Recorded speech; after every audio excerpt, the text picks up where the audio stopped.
for all of our lives. Hello and welcome to the Nen Show Podcast. I am your host, once again, Craftsdwarf, here. Yes, me. And here with me is Mathwiz. Say hello, Mathwiz. Fairy tale. Yep. Fairy tale. So yeah, go comments. Go into those. I am liking the comments so far. There was 3 people who had their takes on the whole Gray Leon fight. Lunuxer kind of had some of the stuff about the build up, sort of framing it as how they separated. Brathrig was noting about how Leon was abandoning everything that taught them, and Gray was remembering it. I especially liked Daigorn, who had a line about how Gray, he uses the static ice make, but he's the one moving slightly towards the future, even though he has had his guilt holding him back.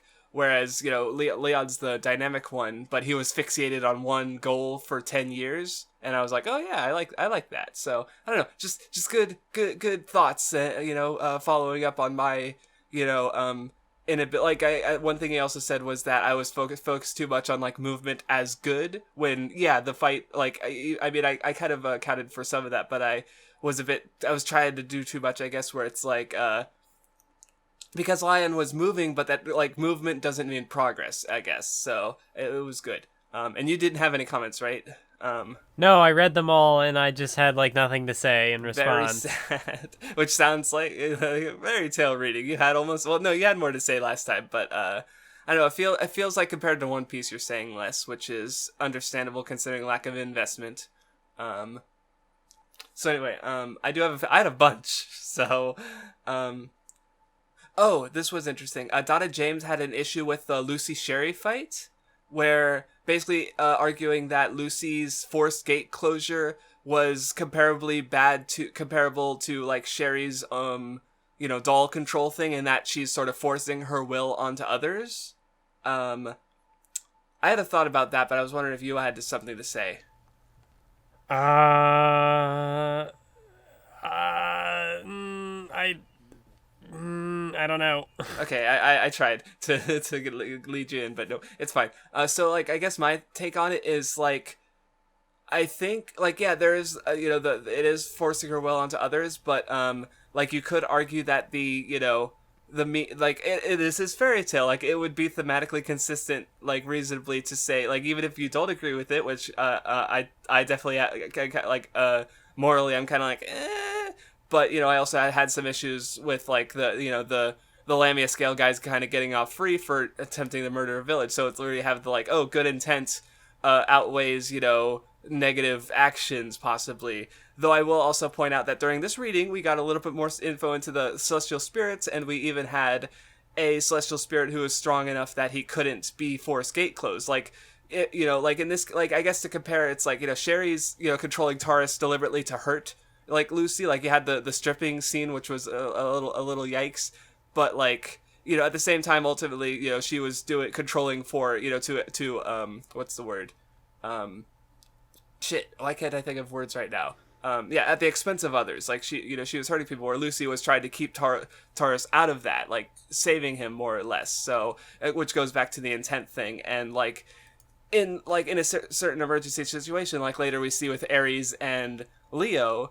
Leo was able to summon himself and couldn't really be Fort Gates closed by Karen, who was a stronger celestial spirit mage than Lucy. And there's also in the extra volume information that mentions that the strength of the celestial spirit mage actually affects the power of the spirits. So so if Lucy were a stronger mage, Taurus would be stronger too when she summoned him, I guess. I don't remember if that was explicitly shown later on. There was a moment where it's oh yeah, Taurus looks way stronger, or they even mention it in the story, but Mashima said it in the extra information, so Karen I think she would have been said to be stronger than Lucy. So yeah, just throwing that out there. There were a couple manga anime comparisons, one by Boris, just noting that they like the anime in general better. I've heard conflicting opinions for season 3, the final season that's going right now. I've heard it's kind of, and see, like, I've only scrubbed through footage. I've never watched it myself. But I do like how I noticed season 1 just tends to like affix. I think I maybe mentioned this last time. Fixes some of the issues, the inconsistencies. Though season 2 kind of like makes the color palette like more desaturated and kind of ugly looking. So I don't know why they did that. I don't care for it, but I don't know. The soundtrack I legit have it downloaded. I've had it downloaded to my computer for a while now, and I listen to it on occasion. I do like the Fairy Tail soundtrack. Yeah, I was gonna say I've heard bits and pieces of the Fairy Tail soundtrack, and it seems cool, but it's fun. I don't know why I'd watch the anime. Oh, that's right. You did watch, or did you, or with a friend, or am I thinking of like Seven Deadly Sins? I remember. No, I said I don't know why I'd watch the anime. Okay, yeah. You've already enjoyed the manga enough, right? What is the no? Karabe. He's doing another series of counters, and he's going all out. Like, he has a giant list of like fake deaths and one-hit KOs and bad guys turn good and sexual assaults, and I'm like, oh my god.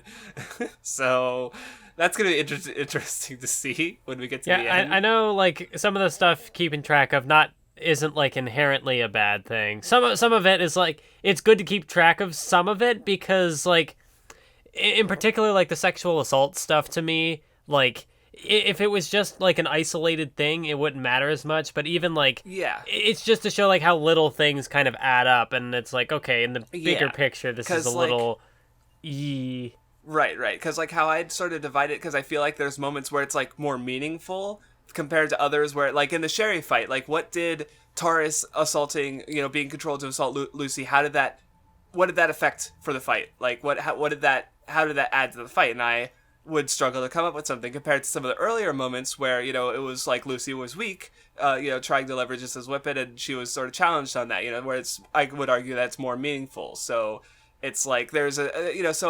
but how many of those little moments need where they don't matter, like, need to happen? Probably none of them, but how many of them do happen? So I guess that's where I would personally draw the line, but that's, part of reading. And if he wants to just count them all, period, there's a trend, and there was more this stretch of chapters. What do you fucking know? So that's kind of and last one, Igor Saher noted that he compared because you were talking about how it was strange that Lucy's was like the point of view character, but Natsu was like the main protagonist, and he compared it to Sherlock Holmes and Watson, which made me go like, oh yeah, that makes sense, because Sherlock Holmes is the main character, but Watson is the point of view. And I have never like read a Sherlock Holmes book or even seen much of anything, so I wouldn't really have that perspective, but it makes sense, so it's not completely unheard of, but I can't think of anything else that I've seen that in, aside from Fairy Tail. So yeah, and that is all my comments. Like I had a bunch, like I said, I had a bunch. So are you ready to get into the reading? As ready as I'll ever be. 8 episodes left, including this one. We're almost there. Though we kind of start off with like a big yikes, maybe not a big one, a yikes for sure. Because Phantom Lord fucked over the guild hall, and they come in. Natsu's pissed off, and Makarov punishes the guild. Which includes touching Lucy's ass. So here's let's have a needless sexual assault. Just right off the bat. Like, yeah, that. Okay. Yeah, that's a. Okay, you brought it up first, so I didn't even have to. Right? No. It's like, well, because it's not good. It's not good. I've never liked this, because I remember back when I was doing that tirade and thus more willing to compare. I remember, because like obviously the family thing is it's a thing, so I compare and people compared Makarov to Whitebeard, just because they're both like dads to their men, so to speak, but like here you have the dad butt touching his guild daughter, and that's a little I mean, like, at the very least, like, if you were gonna make it like a family thing, like if everybody got like spanked or something as like punishment, like that's a thing that happens, like historically that's been a type of punishment, but True. It's like only Lucy. only. Yes. Yeah. It's like the exception is being made for this newer one who's, also attractive and also not Urza, who would murder Makarov. But and again, to compare it to like, again, to draw the One Piece comparison, like you do have Brook and Sanji who like in Fishman Island, like Sanji leapt to try and like, hug Robin, and he also got punched like immediately by Luffy and Jinbei, so he got like immediately punished for it. But this, like Luffy's, the authority figure, and he's not doing anything like that, where Makarov is, so that's a little maybe slightly different context there. So I've never been a big fan of. So I mean, I will say, like, I don't think I enjoyed this stretch of reading quite as much as the last one, but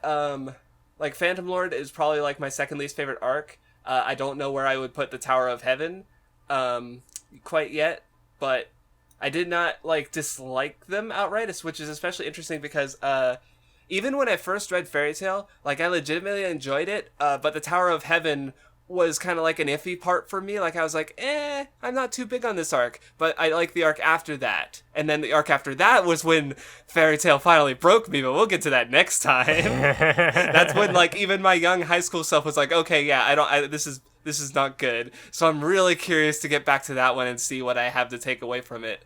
Because even if like I don't have a good experience reading it, I still like to try and take away something meaningful, that like, a theme, an idea, even if it's not executed well. Like I like to try, practice that analytical muscle in my brain, So yeah, but anyway, the Fairy Tail can't do anything because inter-guild warfare is forbidden by the council. Lucy goes home, and of course everyone's already there waiting for her. So the running gag continues. I like how we do find out later that like apparently I don't know if this was in just the little like the volume comments, but how the one character is like, oh, I gave them a key. It's like, yes, wait, you have a key to my house? Mira Jane, right? Like, she just like gives away the key to, yes, like, and Lucy was like, excuse me, what the fuck?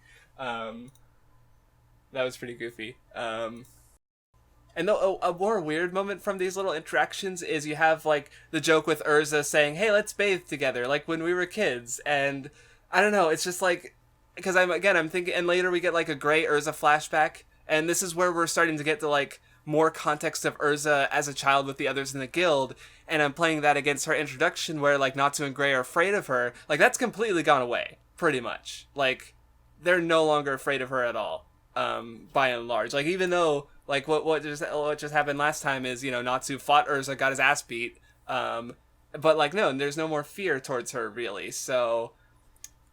And of course, the next arc does have her opening up to the guild a bit more, but like I don't know, I just always thought that was a weird inconsistency, and I'm just mentioning it because now you have more interactions between them, but it's like, why were they ever like that in the first place? It's weird. Yeah.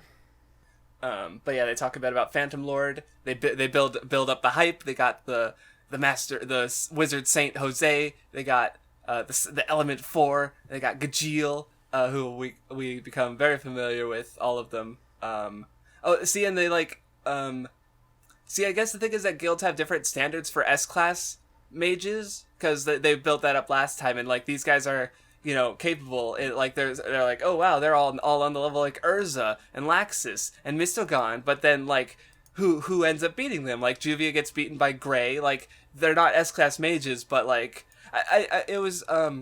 I didn't quite outright think they were going to, like, establish Fairy Tail as the strongest guild early on. Like, I guess I'm so used to underdog protagonists here, or stuff. But no, Fairy Tail's pretty much top dog, especially now that Phantom Lord's gone. They're still underneath, like, the council. But, like, yeah, I don't think we've quite had that since, like, Naruto, really, with the Leaf Village being the biggest. So, with One Piece, there, he's coming up from below. Ichigo, he wasn't even part of a system until, like, he worked alongside it later. But yeah, Rave, they're just kind of random fucks dicking around. So, just something I thought of. I feel like I had a note for later, but. Oh, okay, that's right. I was just trying to remember it's been a few days since I read it, because I remember noting something down. Because Gajeel says, like, he's like, oh yeah, Phantom Lord has more power than Fairy Tail does. And, that's kind of like the idea the arc wants to explore. Because, like, later, like, because that's basically, like, the whole conceit of, like, why this arc is happening. Because Jose, Fairy Tail has been getting bigger, more popular, more well-known.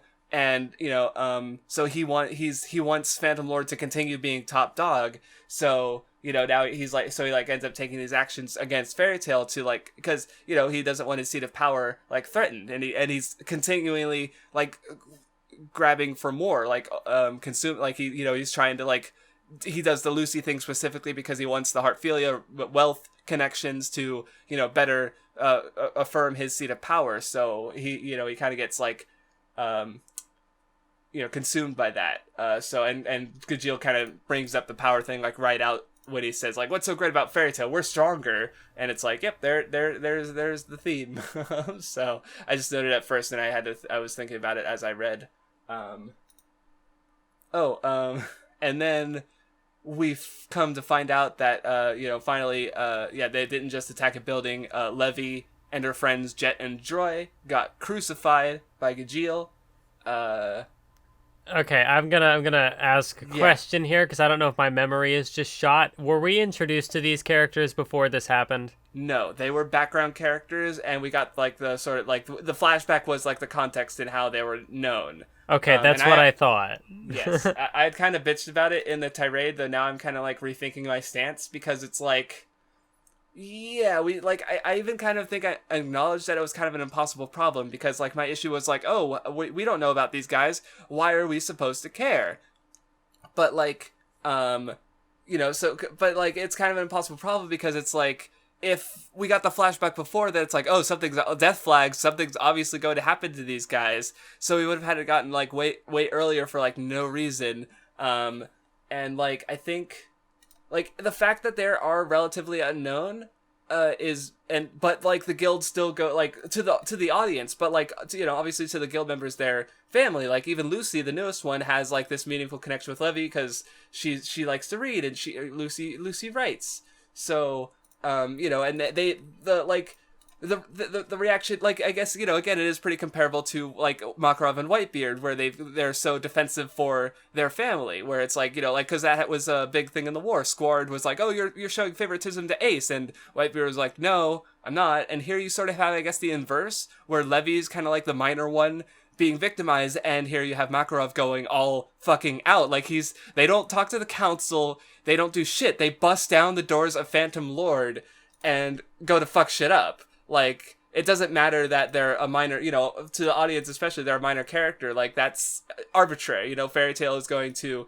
do what they can to defend their own. So. I think it's just more like when they try to have the big emotional moment later, like the characters come back and they're like talking with Lucy. It's like, yeah, characters, I don't know. I'm feeling emotions here for your whatever happens. Right, no, it's absolutely, like, again, it kind of just comes out of nowhere with these, like, characters. So, like, does the audience feel like they're family? Like, we haven't been as intimate with Fairy Tail, so, like, maybe you're supposed to, like, vicariously feel the emotions of the characters as they're pissed off and trying to fight for their own, but I understand the inability to, like, because I definitely had that too as when rereading it, because like I said, I bitched about that in my tirades, but I think it's fine enough, though this is also, definitely keep this in mind, like, the bad things that these characters do. Oh, no. The Phantom Lord ones. So, because, like, the crucifixion in particular comes up later, but there was also something else. Although, I mean, like, it was a fairly tame crucifixion. Like, they didn't actually, like, nail them to the tree or anything. Right. They just, like, I just think about the hung pose, them up I there guess. with a little, yes. whatchamacallit, I don't know. Yeah, it's they went around them. It's like, yeah, the non-violent crucifixion, like, I don't know what it is, but especially in, like, older stuff, though it still crops up in newer stuff, like Tokusatsu, like, for some reason, like, Ultraman, Super Sentai, just, like, if a character was captured, they would typically be crucified, like, not, like, nails to the hand, of course, but just bound to literally a cross, like, this was just a tree, so, but, like, so the imagery is, like, I just watched Cutie Honey, it wasn't good, but the main character got captured and tied to a cross, and I'm like, what is with this like 70s 80s Japanese shit and crucifixions? Like, and then more recently I watched Lupin Ranger versus Pat Ranger, which was like the 2018 Super Sentai. Guess what happened in one of the last episodes? One of the main characters got captured, tied to a cross. I'm like, what the fuck? Like, it's still happening today. I don't... So when I say crucifixion, it's just like in my mind, because you have this sort of Japanese take, like using this like Western, very like with Western, the West, it's obviously like, you know, we're much more, you know, like not that there's no Christianity in Japan, but obviously like Christianity is a bigger deal in the West. So we have like, you know, it's Jesus imagery, you know, so there's more awareness of the religious symbolism that would be involved, where Japan just kind of Evangelion used it because it looks cool, you know, and like, so it's just something I consider, because it is, you know, very like I've seen it quite a bit, and I'm like, and there it is, kind of, again, not real, like this is a very light example relatively speaking, but it's just like, that's why I use the word, so just to make myself clear. Also, when the characters were hung up in the tree, there was the shot of the crowd reacting, and in the background was Let and Julia from Rave. Yes, the Rave. There's a lot of Rave fan service this stretch for sure. Because I did not actually notice the Let and Julia. But or what were you gonna say? Well, yeah, there was that. There was the one chapter cover which just said Rave, and had even Lucy though it was dressed fairy as tale. Ellie and Natsu as Haru. Yeah. Yeah. And later on, there was the panel I showed you of Ellie and Julia with like Griff and the Lady Griff from the first chapter of Fairy Tail, like looking at them. So there's lots and of course like the obvious with you know, Etherion, like that was kind of a big deal. Yeah, I made the joke. There's just this page of like Sieg talking about Etherion and this big tower right next to him. It's like, wait a minute, is this just Rave? Yeah, well, that's a thing I was noticing as I was reading the Tower of, because you have like what do you have happening around like chapter 80 of Rave? You have the Tower of Din. What do you have happening around the chapter 80 of Fairy Tail? You have the Tower of Heaven. And it's like, and they were both very climactic arcs, but I also thought it was interesting because with Fairy Tail, I feel like there's much more, you know, attention paid to the larger structure, where I felt like with Rave, like Mashima was even saying in the Tower about Rave in the Tower of Din, like he could have potentially like conveniently ended everything there, but he wanted the story to continue. So I just like that was just something I was considering. I was reading where he's like he's buckling down for the long haul with Fairy Tail, even though he did say in one of the chapter things like, you know, he's got ideas, but you know, not a lot of concrete plans. So maybe some of the, like, if I do notice quote unquote foreshadowing, you know, it could very well be retroactive. Like I forget exactly what I mentioned before. Like there's a mystery building up, like with the dragons, the 7-7, you know, 777, July 7th rather. You know, what something happened to Lucy's mom that year. What was that? Both Gajeel's parent dragon and Natsu's parent dragon vanished on that exact day. What's going on here? Mystery. We'll find out. See, I thought it would have been funny if I had brought up like the grave and the 777, and then you had just been like, "Oh, it's actually that had no connection. It was just coincidence." Because I'd have been like, "Great, it sounds like Mashima." No, but he does his foreshadowing. Yeah, like I definitely remember issues with like some of the twists, like which is because he does have his foreshadowing, but like, then he also has his Reisha being trapped in this like time paradox that doesn't. Yes,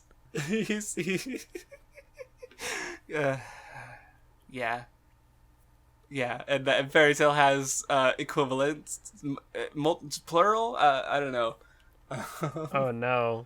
So yeah, again, all like, because again, I was really like reading through like the first stretch chapters where they went to the museum, Ellie and stuff, and I was like, see, this makes more sense regarding what I know happens, but like thinking about the weird dream that Haru and Lucia were having that never really got explained properly. You know, I was confused as well, and so like Fairy Tail, I guess like I'm a bit more confident on what happens and where it's wrong, but I'm also willing to like admit that I'm wrong if I notice something, you know. So anyway, I mean, I think as far as like the Rave references go, to kind of finish that thought, there in one of the volume afterwards, like Mashima even said like, oh, it was a Rave Master parody. It was a parody, a self-parody of the Etherean stuff, and it's like, okay, Mashima, okay. I wouldn't say parody. There was also it was a reference. Like, it's not making fun of it, but yeah. Okay, well, I mean, I don't know. That's just what the afterword called it. It just maybe I know. Reference parody. Like it seems like a weird. Yeah, I don't, it's like it. It doesn't. Like, because, despite the rave characters showing up in the background, like, again, I would argue that there's, like, no... I just have a hard time imagining, the two series being in the same universe, diegetically, even though there's also more weird rave references to come. So, there was also, when the one moment where they went to the casino, it's a big ruby head, so it's the ruby casino. I'm not paying attention. See, I feel like, no, I really don't have an excuse for not noticing these rave references, because, like, I mentioned to you, it's like, I wonder if maybe they're popping out to you more, because, like, I'm familiar with Fairy Tail, so I'm probably reading it a little faster, and, like, Aetherion and, like, Jalal / Sieg Rain looking like Sieg Heart, like, I knew those things, those plot elements first before going into Rave, where you're coming at it from the actual chronological perspective, where it's like, oh yeah, Aetherion, that thing that, that magic power that Ellie had, because it was even more important then. So yeah, it's just, so maybe I'm just not less attuned to picking up the Rave references, because Rave isn't, I don't know, I read it twice, but it's just like, it's not as important as Fairy Tail to me, whereas you're like, I would argue Rave is slightly more important than Fairy Tail just because you've read it more and longer, even though you don't particularly care about either. So, yeah. I don't know where I was going with that. I'm still trying to form an opinion on, like, all these Rave references, because, like, it's a weird sort of, like, thing you can do in fiction. Like, if this were... I don't even know how to, like, describe how I feel about it, but, like, you're taking these characters from an alternate fictional world and putting them in a different fictional world, but they're also not the same people, despite being the same people with the same... It's a weird, like, thing to try to, like, wrap my head around, and I'm still not 100% sure how I feel about it. Because, like, I mean, I guess, like, you can look at them as like it's Easter just eggs. References. Like, they're just there. Like, they're not actually... Well, see, like, if it was just the characters showing up, then that would be fine, but there's also, I think... Was it maybe it was an old translation, or maybe, did Happy say something about, like, was there a Rave reference in, like, the Loki arc when they were at, like, the hot spring area? I swear there was, like, during the conversation with Plu. Or Happy was talking to Plu. Maybe I'm remembering an old translation, because I know there was a joke where Happy was like, oh, yeah, I'm actually human. Like, he was, like, pretending like he was speaking through Plu. Yeah. But that wasn't a Rave reference. But I swear there was something else. But maybe it was just a joke. I forget. But yeah, so it's... Well, because, like, a thing I thought of was in One Piece you have... there was a chapter where there was the main character of Kochikame, because it was having its 30th anniversary, so all the Jump authors that issue put the character in, like, the background or something as an Easter egg. And for Oda, he was like a Marine soldier. He had, like, a gun and was with a bunch of Marine soldiers. He didn't have the uniform, I don't think. So it's like, it's a reference. It's an Easter egg. It's not like, but with Mashima, these are his characters. And again, there are other references. So it's just maybe I'm still trying to decide, like, at what point is it like, oh, that's a clever reference, and at what point is it like, that maybe you could be a little more creative and come up with something different. Because One Piece also had a plot point, which was like a callback to one of Oda's one-shots. It was a particular character, but, like, it worked in the context of the setting. And so far, I think everything in Fairy Tail has worked in the context of the Fairy Tail setting. Right. It's like, it's when you try to imagine Rave alongside it, is where it starts to get weird. But or I mean, maybe it's just an alternate universe. I don't know. That would like just a different dimension. I don't. I'm just gonna stop thinking about it, because that's that was the joke I did in the tirade. Like, just don't think about it. Just don't think about it. I don't know. Maybe part of me also wants to be like, well, what if Mashima did put in the effort and did try to make these a connected world? But then it's like, if the characters from Rave were actually in this setting, don't you think they'd be taking action? So yeah, maybe it's best to just not think about it. We have gone way too long on this tangent. Anyway, so yeah, Fairy Tail is fucking pissed. They bust down the doors. They're gonna rip Phantom Lord some new fresh assholes. But yeah, they get in. They start fighting. Lucy's kind of off doing her own thing, and she gets captured, which was the actual goal. then the guild starts fighting. We get to see a bunch of powers. Oh yeah, there's a specific note on Elfman's abilities, like how he only does partial transformations, which because Elfman gets a little bit of focus later, which because like you could definitely tell like there's like major characters like Gray got a whole arc, Urza got a whole arc, but like Elfman, he gets like this a part of this arc. Like he gets focus. He fights one of the Element Four, which is something only done by like the main characters. Like Natsu, Gray, and Urza are the ones who take out the other three. So Elfman gets like a little bit more focus, but it's not like outright his arc. Loki gets a whole arc, but it's also like 5 fucking chapters, So it's like there's obviously like tiers of character importance, which I think is fine, Like, and honestly, yeah, I think it's interesting, I guess, because the guild is so big, it would be ridiculous to expect a giant arc for every single character. So this is a fine compromise, I think. But yeah, they fight for a bit. Makarov faces off with Jose and gets see, I think I probably bitched about this moment before, but when he gets sneak attacked by Arya, but at the same time Lucy was there, captive in danger, so Makarov was could have distracted, focused on protecting his his guild, but yeah, so he gets wrecked like pretty outright and is basically useless for most of the arc. So that happens. But yeah, there's just setting up for the big old conflict later. The guild runs off, they retreat, and we cut to Lucy captured by Phantom Lord, and we kind of figure out, oh, she's a part of this rich family, and her dad wants her back. That Phantom Lord's executing this mission. I don't know. Things are happening. Say something, Mathwiz, please. Yeah, so Mashima does the big, this character had a backstory we didn't know about. And that was interesting. Yep. But yeah, she tries to escape. She like jumps from the tower, like and she because she's heard Natsu's voice and he rescues her. And I do like kind of like some of the like interactions, like she's like, because she's found this family, it's probably like it is her first real family, like her home, like the servants like cared about her and stuff, but like there were still servants, because she even mentions how like at Fairy Tail she's an equal, and so she was like hiding her status because she didn't want to be treated differently, and of course they didn't care in the first place, and she's worried that this whole like, yeah, Levi got hurt basically because of her. Makarov got hurt pretty much because of her. So it's she's sad. She's a sad girl. Oh no. We also okay. I'm gonna try.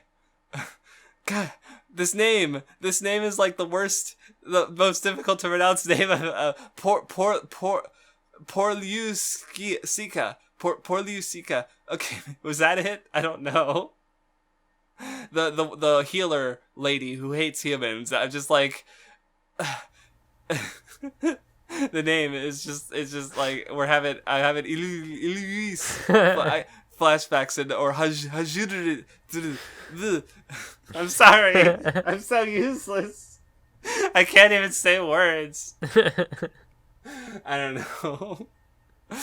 I guess you gotta have at least one per series. With Bleach it was the Hogokyu or Hogoku. Fuck. Damn it.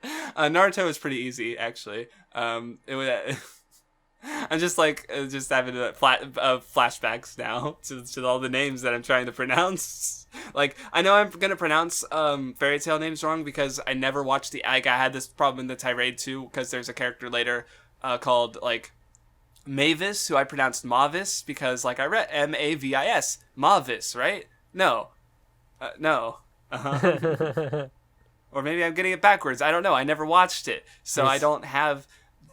Never mind. And you know the YouTube comments will get you on that. You mispronounce anything, or even if you pronounce something right and other people have heard it differently, like if maybe the dub does it differently, or I don't know. Because I think someone mentioned in the comments that they pronounce it like low-key and low-key in the dub, like they kind of pronounce it both ways. Or maybe that was like there's an alternate pronunciation. Like because I always go Loki because that was again the translation I first read, the fan translation that uses the I, and like Yeah, I mean, like, I guess, because I was gonna say last time, but obviously it would have been a spoiler, because, like, the E, like, if you take out the K, it's an anagram of Leo, or it's, it's LOE instead, so it's like, maybe the E is supposed to reference or maybe it's just Mashima and his weird romanizations again, like with the Ultir thing, so, but I'm just used to certain names. So like this name with the healer lady, who I'm never going to try and pronounce again. So hold on to that, precious treasure of me struggling to try. Like I don't even I just legit like can't remember this character's name, because I swear that I've seen like at least two fan translations that were completely different, because like, what is going on with her name? Like, I guess because there's like an L and a R next to each other. That doesn't work in Japanese. What does it even look like in its original, like, katakana, hiragana, whatever, or probably katakana, because it's meant to be like a Western name. But it's like, I'm sorry. I can't stop.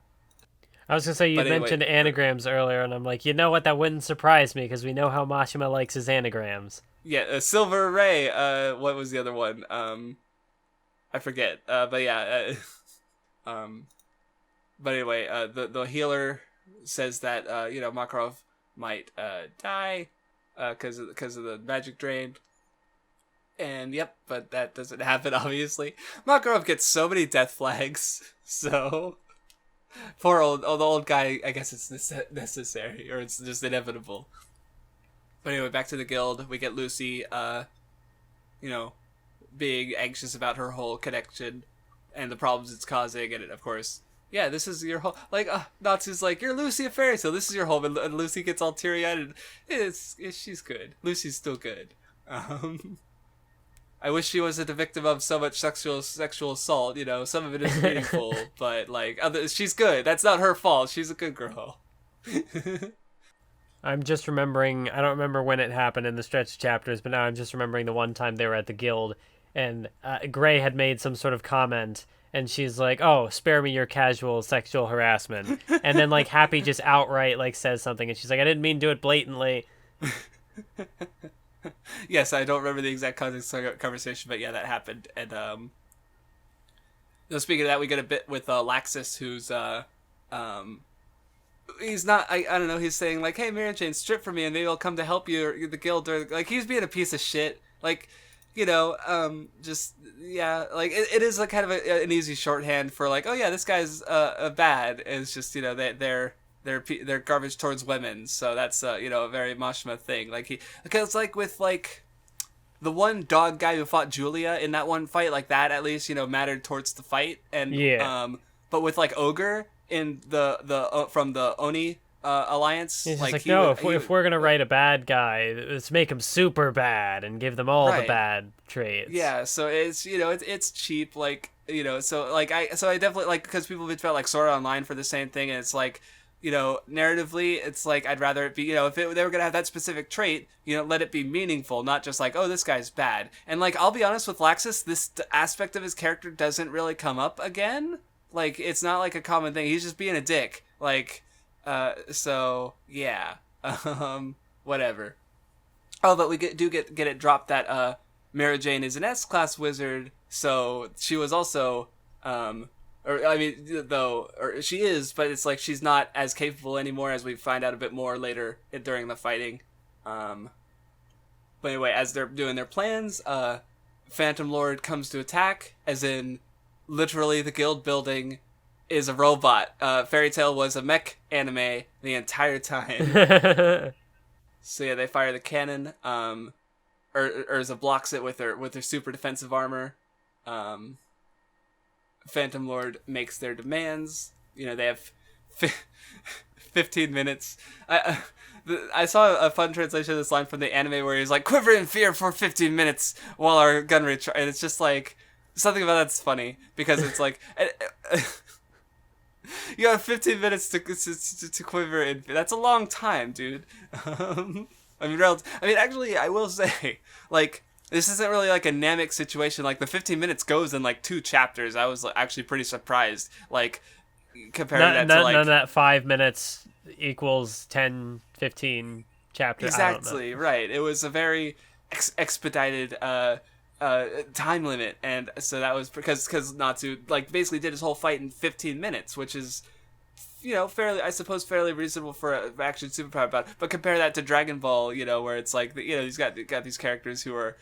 I mean, reading it, it's probably fine. Like, I think it's really hard to translate it to anime, where like yes. if you are cutting around to like different scenarios happening, or even just like per the way of like adapting dialogue, it like stretches things out, and so it's dialogue is like the adaptation killer, I would argue, because like if you like, I just like looking at these pages, and it's like you have like the action is usually like just comparing just panel economy to time economy in an anime, it's like on a page you have like a big double page spread, and that's like a few like since it's primarily action, it's like maybe a few seconds in an anime, but it's obviously it's 2 pages in a manga. That's like what percentage? That's a huge percentage difference for a manga. That's like a tenth of the entire chapter. For an anime, that is what 5-10 seconds. That is much less than that of the entire episode, but compare that to dialogue, where it's like one page can have like a text, a one panel with one text bubble. One page can be an entire page of text if you're reading Hunter x Hunter.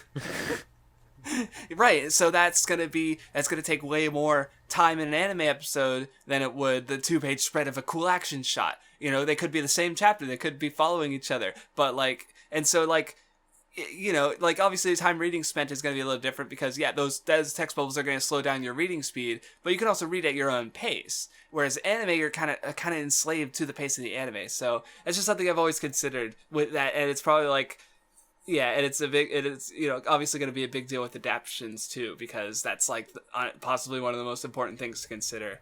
But they fought, or they do fight later. Like, I'm not sure if there's a big takeaway from that, but I did notice that, like, Lucy was sort of, like, she wanted to fight. She wanted to work alongside her guild members to, be alongside her family, but they kind of, like, Mary Jane kind of took her out of it.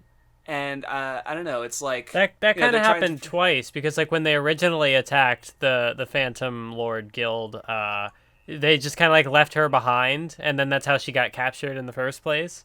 Yeah, I mean, in that case, they didn't really know she was, like, they didn't know she was the target. Right.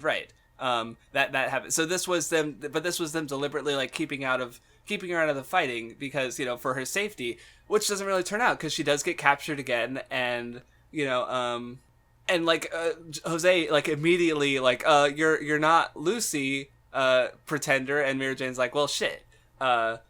So... yeah, it doesn't turn out well. See, I'm trying to remember if this like, meaningfully goes into like Lucy's arc later of her not like, kind of like I guess an Orihime thing of her not being relied upon. So I don't, because that would obviously tie into like her whole like strength weakness deal that she's had going so far. So, but I don't really remember if it goes anywhere. I just noticed it as like a potential thematic thread that could be expanded on later. I just don't remember. I'm just bringing it up to keep it in my memory, at least, if nothing else. So anyway, we get our first fight, Natsu versus Totomaru of the Element 4. It was a fight. Did you have things to say about this fight? Oh yeah, I imagine you love this arc because there's all the fighting. It's like we're reading Bleach again. Well, because, like, the guy could control fire, and I think Natsu won by just, like, outpowering him. There really wasn't much to say about this fight. Like, he's like, I'll just shoot more fire. Well, yeah, he, like, wrests control away from him somehow, I guess, emotions. Yeah, like, he figured it out in the middle of battle, but it's not really, like, explained how he did it. So it's just let it happen. Just let it happen. Don't think about it. There's even a moment, like, during these fights, where, like, the one guy, the guy with the wind powers, yes, you posted it. Go ahead. Mary Jane had said, Arya usually keeps his eyes closed. As long as his eyes are closed, he can keep his enormous magic powers in check. And one of the other characters is like, what's that supposed to mean? She says, it doesn't matter. Just don't let him open his eyes. And I'm like, fairy tale in a nutshell? Just, it doesn't matter? Yeah. Though, yeah, I don't, like, I'm trying to think of if there's, like, if there was anything to take from the fight of him like wresting control out of it, because it's like, I mean, I remember bitching in the past because I felt like, oh, like Totomaru, he's stronger than Natsu, right? But it's like Natsu's kind of the counter to Totomaru, because I, you know, power scaling, because like he has a easier time with Totomaru than he does with Arya later, because with Arya it's Urza who ends up beating him. So I don't know, I thought it was fine reading it now. Like again, I'm still not sure about the wresting control away, and like how that matter, because like I guess like, you know, think about control, well obviously the counter to that is freedom, but that's really kind of explored in the next arc. Like that's you know, freedom is said a lot in the next arc. So but I'm not sure, you know, it doesn't really seem particularly relevant to this arc, which is more, you know, about the whole power thing. Natsu just has more power, I guess. More maybe because he's fighting with his friends, but I don't even know if he does like a friendship thing until like Gajeel. Yeah, like he doesn't even do the friendship punch thing until Gajeel. So he just like does it. So I'm like, okay, yeah, sure, I guess. It's a short fight anyway. I mean, he doesn't technically even win, because like once he does it, the fortress becomes a mobile fortress, and he has to get saved by Gray and Elfman. So yeah, that happens. Oh, that's right. The one guy uses like his big magic power, which is like rainbow fire, but it doesn't amount to anything. Nope, he just gets wrecked. Happy Pride Month. This was a targeted reading schedule after all, like our Thriller Bark Halloween. No, did we not do it at Halloween? We did something targeted. No, it was like the week after, but like I happened to read it on Halloween. Yes, that was right. It was close enough, for relatively speaking, for an accidental thing. So man. But anyway, we get the kind of a second mention, because like I think the big spell that they're going to use to like. The big spell they're going to use to heal Craftsdwarf's sickness. Please, I'll do it. But yeah, they mentioned it's a forbidden magic, and I don't know. I always thought it's like, I guess it's like to hype it up as like a big deal. But you know, there was also sort of Bora's charm magic, which was also restricted and stuff. I just remember finding it weird, because I always felt like that was like, again, we have the authority freedom conflict with the council and Fairy Tail, and here you have magics that are forbidden by, you know, presumably the council, for being too dangerous or whatnot. You know, I don't know what under what means should any like, it's just a big destructive spell. You know, we've seen some of that. Like, why, you know, fairy law is incredibly powerful, as we can see. Like, what separates that? I don't know. I'm just like, I'm considering rules that never get like, and you know, like potential thematic explorations that never really get touched on in the series. So that's just me, I guess.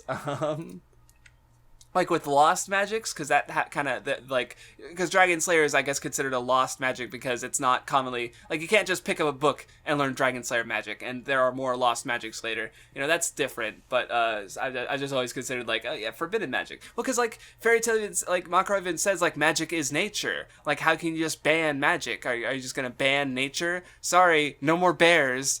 They're dangerous, right? So we must ban bears. Like, no.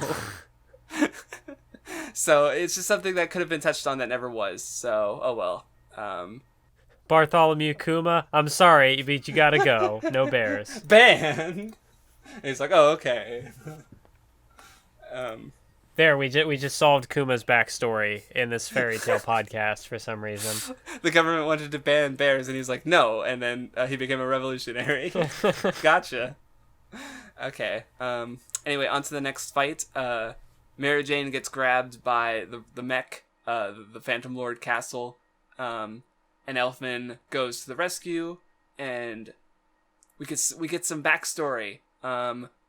Turns out that they had a sister, Lasana, who died. Elfman went full beast, couldn't control it, and killed her. And then, like, from his trauma, he could only do the partial transformations, and from Mirage's trauma, she's basically not even, she can only do, like, minor magics. Like, she's effectively not even an S-class anymore. So, very sad. I forget if that, like, oh yeah, I guess it kind of ties into the power thing a bit, because, like, Elfman said, oh, before I was too weak to control it, but this time, you know, now he's trying to protect his sister, you know, so he's able to find the strength to not go berserk, even though he's doing a full body control, and he beats up the dude and saves Mary Jane, I guess. So whatever, it's fine. Did you have any thoughts? Because I kind of just went. I mean, yeah, it was fine. It was a fight. Yep, it was a fight. That's like a Mathwiz catchphrase now. It was a fight. Let's go read Bleach again. That was a fight. Oh, that was another fight. Anyway, but yeah, Natsu and Happy continue on. They run into Arya. Gray runs into Juvia. The Gray versus Juvia fight was one I was thinking on a bit more. Did you have any thoughts? Because Juvia also comes up a bit more later. Yeah, I was gonna say, if nothing else, this fight was kind of fun because like her antics of just being like stupid. Her and what's the word? Like her emotions are going very back and forth because she's like, oh, yes. I love Gray. I hate Gray. I'm jealous of Lucy. So it was like very, I don't know. It was more of a lighthearted fight, and it was it was fun. You know, it was fun. And it's like the ice and the water power, so they kind of like. I thought there would be a little more of like a power play, but it's more just like, oh, you use hot fire, so I make my ice colder. So there wasn't there wasn't too much in the way of like, oh, water frozen by or anything. It's just kind of like, you know, whoever was strongest. Yeah, but just, but yeah, I guess if I had anything to say, it's like you know, Gray, obviously he's fighting to protect Lucy, and so like Juvia's like, oh, I'm stronger than Lucy. I'm better at protecting, therefore I'm more worthy of love, or you know, something to that effect. I guess one thing is like I'm not exactly sure, like the rain, you know, it's like constantly raining, and I feel like it's supposed to be linked to her emotional state, but like. I don't know, because she's you know, she falls in love with Gray, and that doesn't calm the rains. Like it doesn't calm until like Gray literally cools her down. I guess at the end is what's supposed to have happened, and then it just kind of stops. Like even later on, like during the Tower of Heaven arc, there's no rain. You know. Even, well, yeah, because like everyone I guess was like.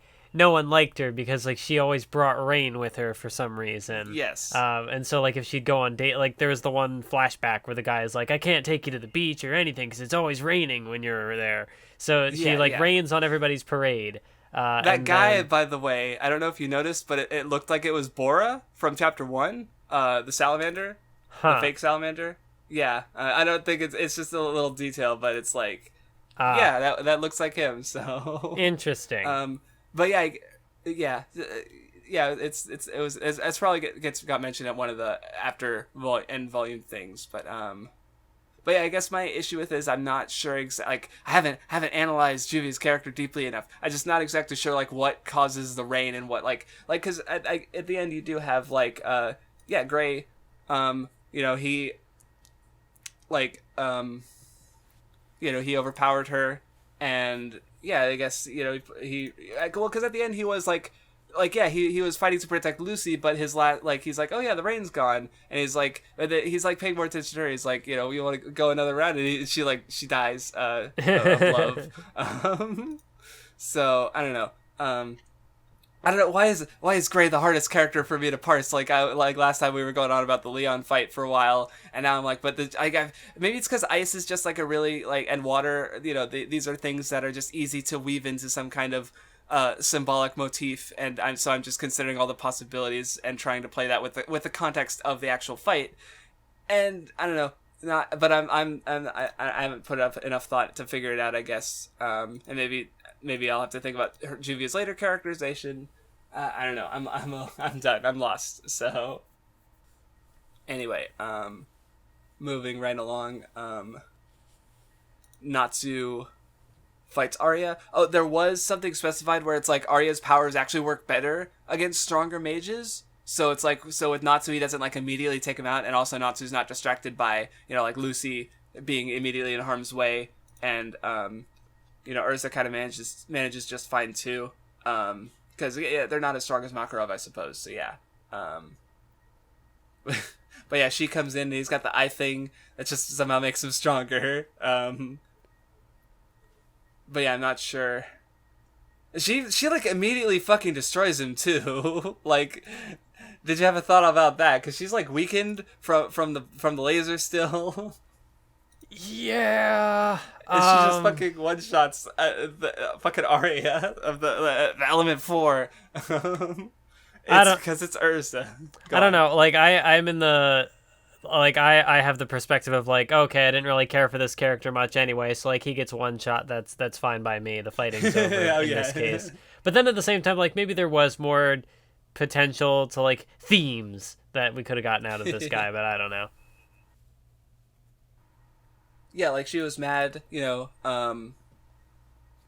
he's a killer. He's like gonna kill people, and he's like, oh yeah, I don't mind, because he's like uses death magic.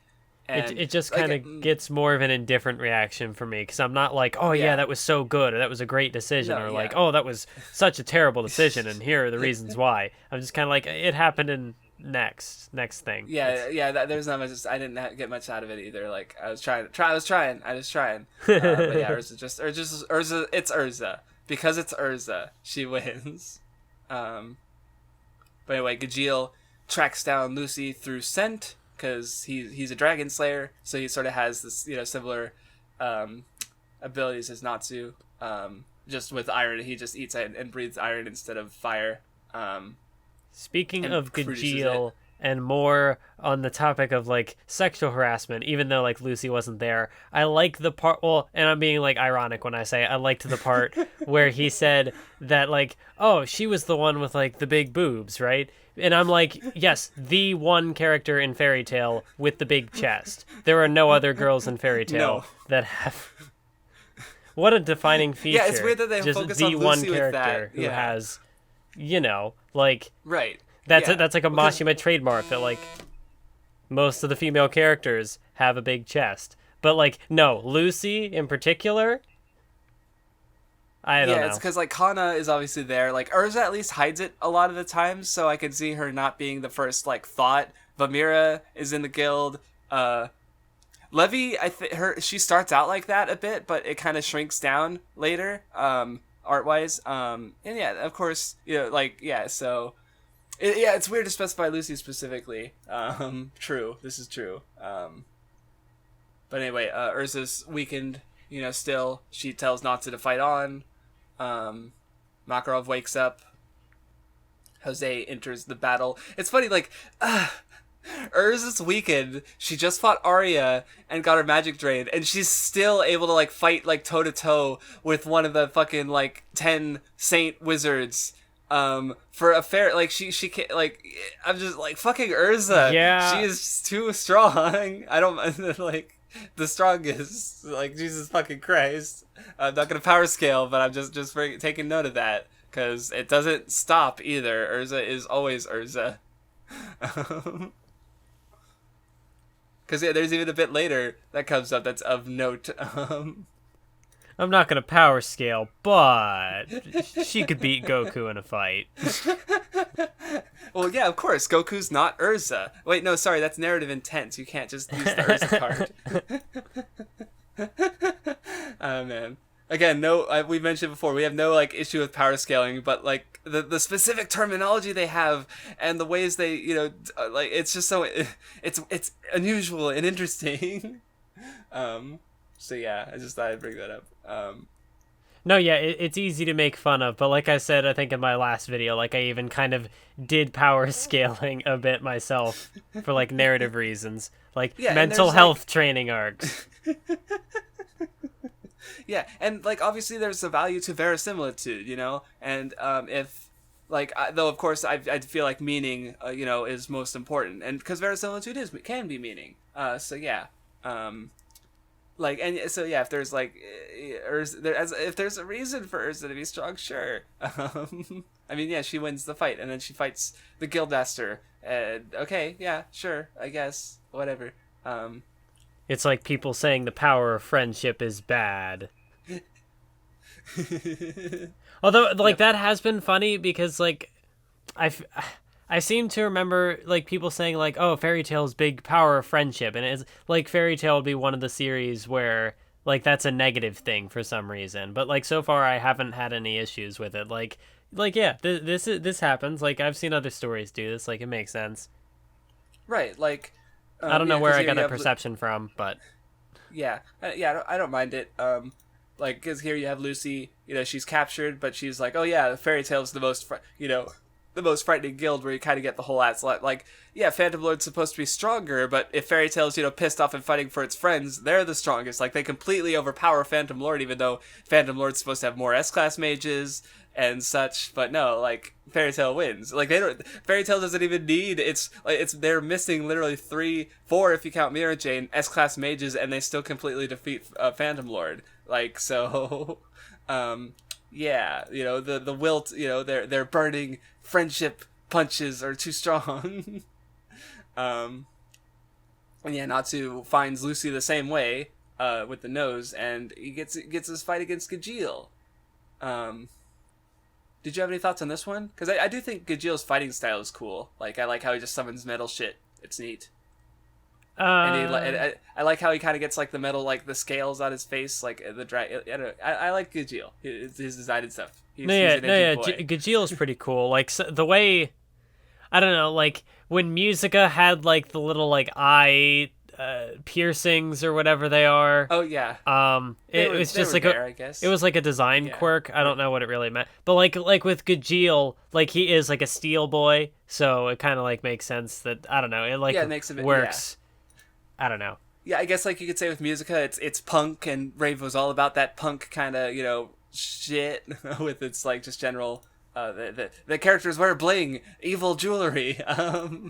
So yeah, it's Although, and I'm gonna be pedantic again, and I'm gonna nitpick. There's a part in this fight where like one of their attacks like whips up wind, and it like flips Lucy's skirt, and there are, I guess, guys in the background, because of course it's a Shounen series. There are always random people watching the fight to comment on it, and they like, and it's like, why? Like, I think it's only there for like comedic purposes, but it's the middle of like the climactic fight. Do we need the comedy? Yeah, no, like, because see, sometimes I like my old notes like for Raven stuff have been like, I mentioned it before, where it's just like, because I'm using the same document, and they're like just needlessly vitriolic and angry sometimes.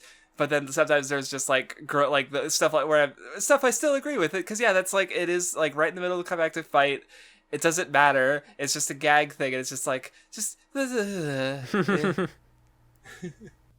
Yeah, I don't know. I guess you could have like the equal perspective of like, it doesn't matter, why complain about it? But then it's like, it doesn't matter, why is it there? That's kind of like it doesn't add anything. If anything, it doesn't add, it subtracts from my experience, because I'm annoyed by it. Yeah, that's kind of my stance. Is if it adds nothing, then all that's left is the experience. So if someone really likes that joke for some reason, they're as validated in liking it as you are for disliking it, I suppose. But like, it also doesn't need to be there. So yeah. But anyway, Natsu fights Gajeel.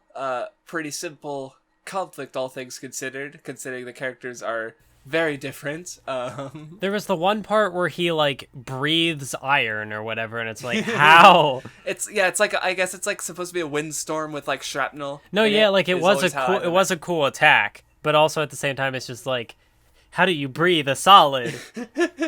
yeah, exactly. But yeah, Natsu, like, I mean, he's been fighting longer. Like, this is Gajeel's first fight of the day. And Natsu's been like, he already fought Totemaru, he fought Arya, and now he's up against Gajeel. Yeah, it's my first fight of the day, just getting warmed up. Yeah, he's running on empty, and so he gets help from Lucy in a friendship. Lucy's able to like use her spirit to help. He's able to create fire. So she's not outright helping herself, but she's helping through a spirit. So teamwork, friendship beats Gajeel being alone, and like, yeah, even though like. I'm not even sure if I'd outright say, yeah, Gajeel is stronger than Natsu, because, like, once Natsu gets that second win from the fire, he just fucking, like, he wrecks Gajeel, like, easily.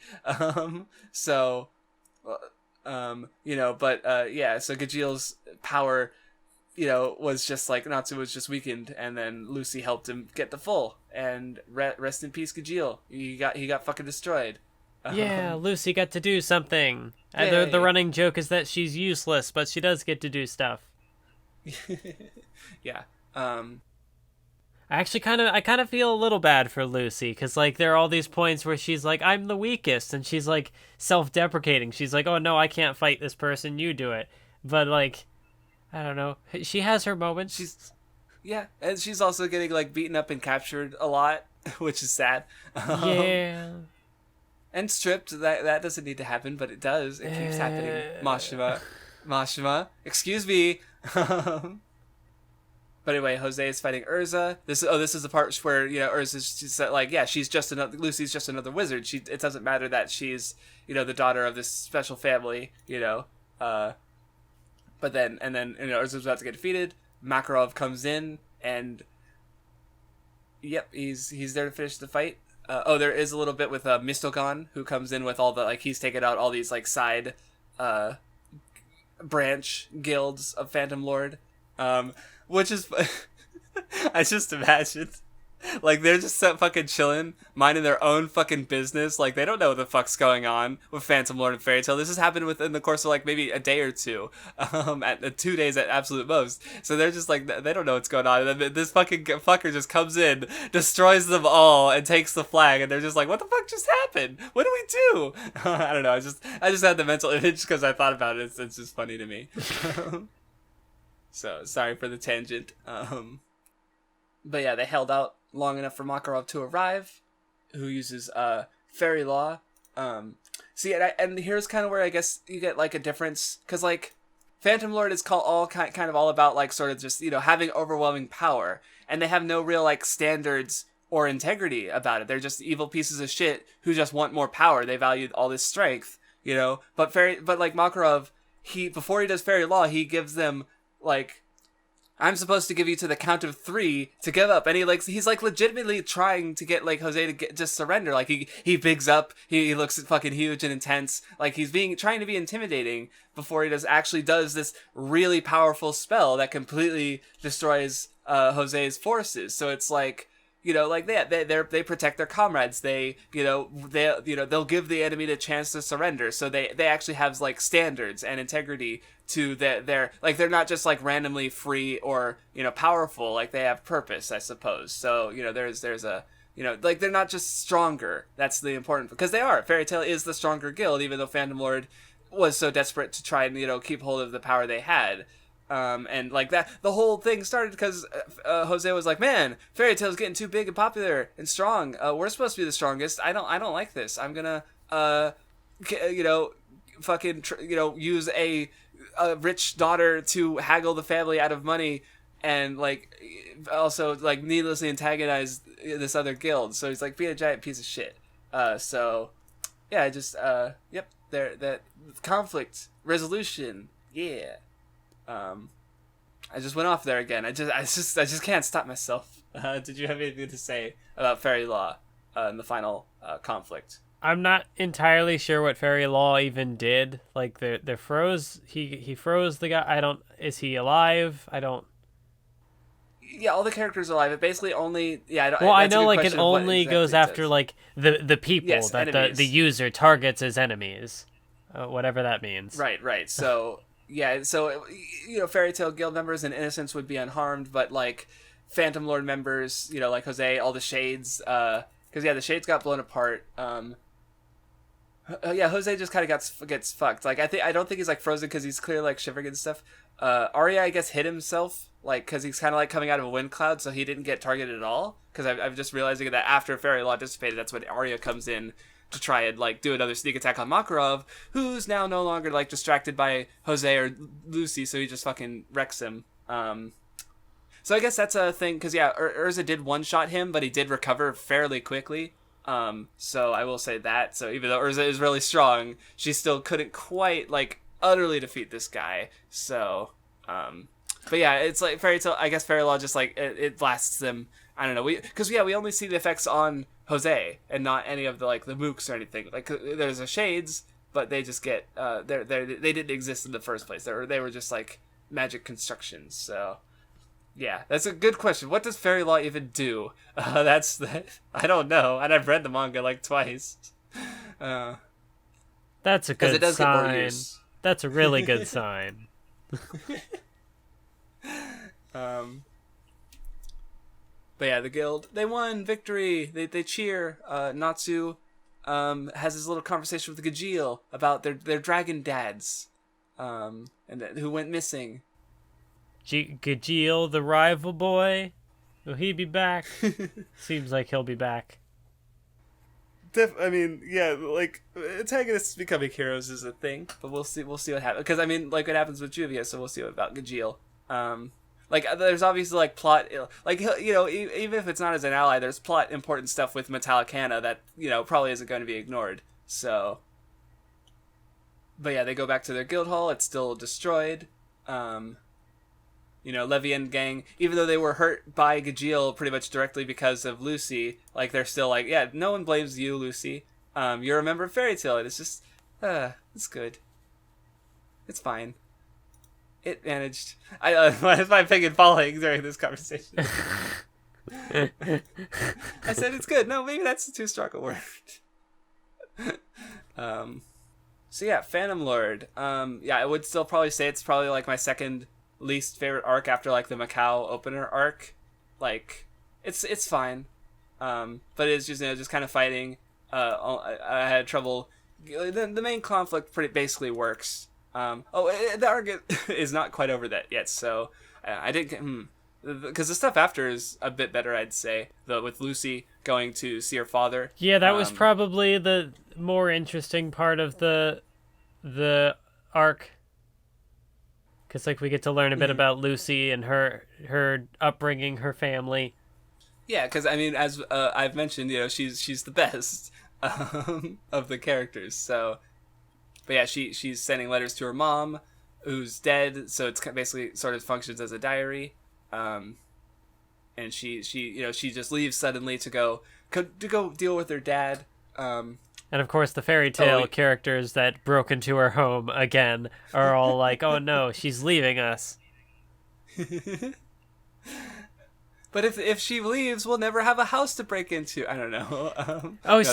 This was the part where I made the joke of like, oh my god, Oda just ripped off Mashima with the whole Sanji thing. Yes, the bad family had to call for the rich child for a wedding. Yeah, I see where you're coming from with that. But yeah. Anyway, so I do. It's a consistent running gag with Urza, but I'm always fond of it when she just like gets super into like the role that she's playing. Like she's a construction worker. She's wearing this this construction getup and a helmet and stuff. She's ordering everybody around. And then there's the one-off chapter where they become like actors, and she's like, yes, I'll play the part. she's trying to sing, and like she's just so stupid. It's fun. Because that's exactly what I was going to mention next, and that's honestly one of the only things I had to say about that chapter. So, it was nice to have a little one-off chapter like that in between arcs to just like cool off and just have a fun time with some shenanigans. Like I had said back with Rave, like one of my favorite parts of Rave was the dance competition. In the action Shounen manga, yes. the dance competition, that was the highlight. Yeah, you had a non-battle battle manga. I didn't think about that. Right in the middle of a non-battle shonen in the middle of my battle shonen. Yeah, that's. I mean, I guess you could say like Davy Back Fight was that kind of too. Though it did end on a fight or two. Like there's two of them were fights anyway. One was just a race, which is like I guess that's a non-battle. So never mind. I'm wrong. I was incorrect. But anyway, the others go to chase down Lucy. Because they assume that she's like when she says she's going home, it's like a permanent thing. But obviously they're because they're idiots. When obviously she's just like coming here to like tell her dad to fuck off. But yeah, she goes to see her dad. He's like, oh, we got this wedding. And she's like, no, I came back. But I apologize for leaving. But really, I just shouldn't have done it without telling you my exact intent. And she even rips she does the sexual assault clothing ripping to herself. I didn't fucking realize that. Not really sexual assault, but just like her clothes always get ripped, and here she is ripping her own clothing Like, it works because it's like, this rich fancy dress, and she destroys it because she doesn't care about the wealth. She cares about the family. That's why she'd go to this goofy guild where they destroy everything and ruin everything. But, they treat her nicely. And so she's like, fuck you, Dad. I just thought it was funny because I just realized, like, Lucy's clothes are always getting ripped. And here she is literally doing it herself. So, oh well. See, but yeah, it was kind of... Gone. I don't know if this is the first time Mashima has done this. I feel like I remember it from something else that I wanted to say a similar point, but maybe it was just this. But it almost seemed like he was starting to set up a new arc and then was just like, nah, we're just gonna... Oh, yeah, I get that's fair. See, I didn't even think about that because, like, again, I've already read this, so... Yeah, because you're right, yeah, with, like, Lucy leaving, like, oh, now you got a rescue arc, they gotta save her from her dad directly, but it's like, no, she's fine. Everything, it's just like an epilogue to the Phantom Lord stuff itself. Yeah, and I thought it was pretty cool. Yeah. Whoa, less fairy tale. Oh, anyway, but yeah, she leaves, she bumps into Fairy Tale, they're all like, oh, we were worried for nothing. And they're wowed by her intense wealth, and then that's it. Phantom Lord was a story arc in Fairy Tale. Anyway, oh no, Craftsdwarf is becoming me. How'd you feel about that arc? It exists. Basically, on to the next one. So also there in that acting chapter, it was also cool because we got to see Urza was playing the part of the prince, and her outfit is very good. It's very strong. It is, yes. Though yes, a little bit before that, we can see some more of the fallout from the Phantom Lord stuff. Makarov deals with the council, and as it turns out, all testimonies show that Fairy Tail did nothing wrong. They were purely antagonized, and as a result, Phantom Lord's been disbanded. And also, Makarov does have a friend on the council, so it's not like the council is completely against Fairy Tail. I guess it is important that the Yajiva, the old guy who's friends with Makarov, is there because it's like there's someone on the council who likes Fairy Tail and isn't evil. Yeah, so that's nice because I think that's part of where the whole lack of like resolution to the conflict kind of bugs me, because it's like the bad guys are the main ones who agree with Fairy Tail. Like maybe that should be recognized, explored a little bit. But no, not really. Yeah, because someone in the comments had even mentioned like, oh, Fairy Tail, they're not like necessarily heroes. Like they do kind of get into some weird stuff, but so far they've just been the heroes in all the conflicts. Yeah. Though there was, I thought you were going to mention the one other comment where it was like talking about how the anime changes in episode 1 made Fairy Tail seem even worse. Like the part that made me laugh was like Lucy's running, or Natsu's running away with Lucy at the end from the guards who wanted to arrest them for causing a disturbance, and the town is still on fire from the fighting because they had the fight move into the town instead of just the harbor. So it's like they're running away from this authority. From the fire that the buildings that got burnt from the fighting, and it's like okay, that's a little weird. So yeah, that was I thought that was kind of funny. And there's a bit with Laxus who's like he's like, oh yeah, Fairy Tail doesn't need weaklings. He even points at Levy. He's just the audience before, like when Levy got hurt. Like, who are you? I don't even know your guys' names. Like, you're pathetic. Like, yeah, because. I did. No, I did, of course, because I read the series before. But, like, yeah, Laxus is an asshole. Also, he's got, like, lightning powers. It looks like he teleports when Natsu tries to punch him, and there's lightning. Then we find out that he's the grandson of Makarov, so people are like, he could inherit the Fairy Tail Guild. Blood ties in an already existing family? How will this go? I wonder if blood matters. Or does Fairy Tail go beyond blood? Sorry, oh no, the sequel. I always have to. You never told me you were Beyond Blood 2. Laxus's electric. No, I'm not gonna do it. I almost did. This is the true narrative arc of Craftsdwarf and Fairy Tail. Can't wait for the big Beyond Blood 2 Fairy Tail style. Because like I said, I know because already did a familial themes video on Fairy Tail. It was like part 4. Like part of it, like I still agree with, but there were some details I know for a fact were incorrect. So I'll talk about it later. So anyway, Fairy Tail teams up. They immediately like destroy half of a town because they're still the strongest team. And then we get the acting chapter. Yeah, it's like everything they do somehow turns into destruction. Like there's a part where they have like a pillow fight and they destroy the building. I love that, especially the part where Lucy's like, "Yeah, pillow fight, I'm in," and then she like immediately gets like blasted through the sliding doors and like dead, and I'm just like, "You poor girl." I think maybe I'll sit this one out. So, and of course during the play, the acting antics is so terrible, and like everything goes wrong, but they like manage to put on such like a spectacle of it that it's like everyone loves it. Yeah. They completely destroy the whole place. Lucy loses her clothes again because, of course, she does. But it was fun. It just never ends. Like I keep mentioning it in part because there's like a self-aware bit of Mashima poking fun out of it, not and like, oh, this is wrong, but more of just like, haha, I keep doing this. Isn't that funny? So I can't wait to see your opinion on that. Oh no. Why did you tell me? Because you can't just... It doesn't get better, Mathwiz.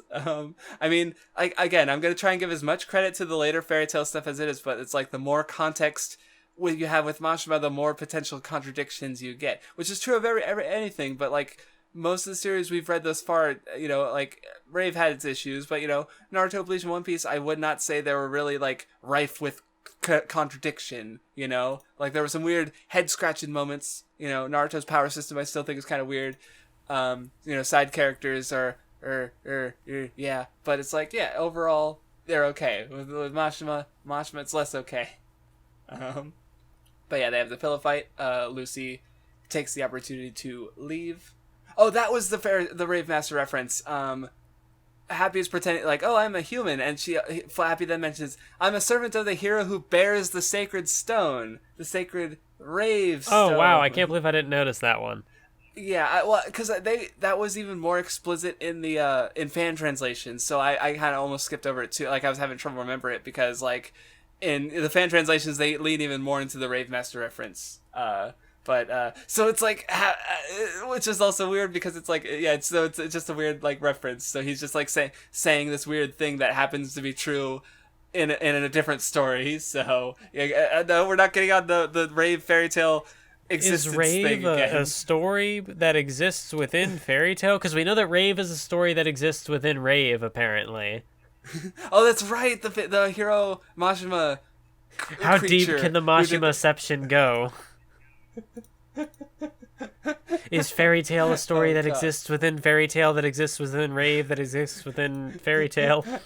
Oh god, what's going on? My brain. No, this is also like around the time in one of the volume afterwards where Mashima's like, yeah, I had so much manga to work on lately. I was doing a weekly serialization and a monthly serialization and like a one-shot thing. I'm like, Mashima, how? Like, I've heard stories of like Oda, like just doing One Piece is like his health is sleep. Taking a toll, yeah. And like of course the stuff with Togashi and all these Mashima, manga Kubo, people. all have had health issues, and then Mashima's just out like, here like. By the way, like right now, he's working on Eden Zero, drawing and like doing the names, the storyboards for it, and he's storyboarding Fairy Tail 100 Year Quest, which is the sequel series. So he's not drawing that one, but he's doing the storyboards for 2 chapters a week, plus drawing Eden Zero. So it's like the work ethic of this man is insanity. How does he keep up with it physically? How is he not dead? He's like built for manga, which is a shame because it's like, again, like out of all these names we're mentioning, Mashima's stuff is, you know, it struggles to be, you know, good as far as like my experience of enjoying it, where like Naruto has its flaws, but it's also really interesting. Bleach, I needed to like pay more attention and dig more into it, but I think it's interesting. One Piece, literally my favorite story of all time. I don't need to say more. So it's like, but like the one of these people who's built for manga is Mashima, so it's like, god damn it. If only Togashi could have Mashima's work ability and maybe we would have finished Hunter x Hunter by now. But easily, and it would be great, I'm sure. But no, Togashi's fucking dead, and Mashima's on his third long-running series. Like, just Raven Fairy Tail alone is almost 100 volumes, or almost, yeah, like 98. So. Yeah, he's already over 100 volumes with 8 and 0 now. So that's a lifetime of work comparable to like JoJo and Hajime no Ippo are also over 100. JoJo definitely is. Hajime no Ippo probably. So it's like it's a big body of work. He makes me think of like the manga equivalent of like Nisio Isin with how prolific he is, because like Nisio Isin does novels, but he puts out so many. Like he's done so many different things, and so like you have Mashima who in like a field of work where people are like dying of health issues just by doing weekly serializations, Mashima's like, nah, that's not tough enough for me. Maybe let me also do a monthly. or maybe this 100-year quest is a monthly. That's good. I don't actually know. But he's still doing like 2 series at once pretty much. Like, because like for comparison, Kishimoto's only writing Samurai 8. Like he's not drawing it. Even though that's the only series he's doing. So it's like, Jesus. Yeah, it's like some of these authors can only get one series, and then like their bodies just quit and they're just done. Yeah. Oh, that's right. I saw a page from one author who was drawing around the same time as Tezuka and another one, I forget. And he was like, oh yeah, I make sure to get 10 hours of sleep every day. And the, Tezuka and the other guy were like, what? Like they were flabbergasted. And then he's like, yeah, they died in their 60s and I'm still alive. So,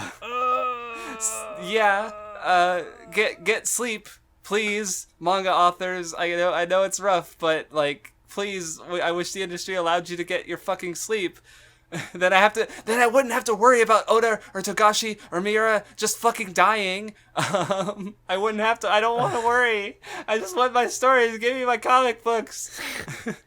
Oh man, I'm having flashbacks to like the Togashi excerpt where he's like, "Yeah, I couldn't get my work done on time, so I had to like start losing sleep, but then my chest started to hurt, and then my back problems, and it's like, Mashima's like, nah, that's easy. Mashima, you madman.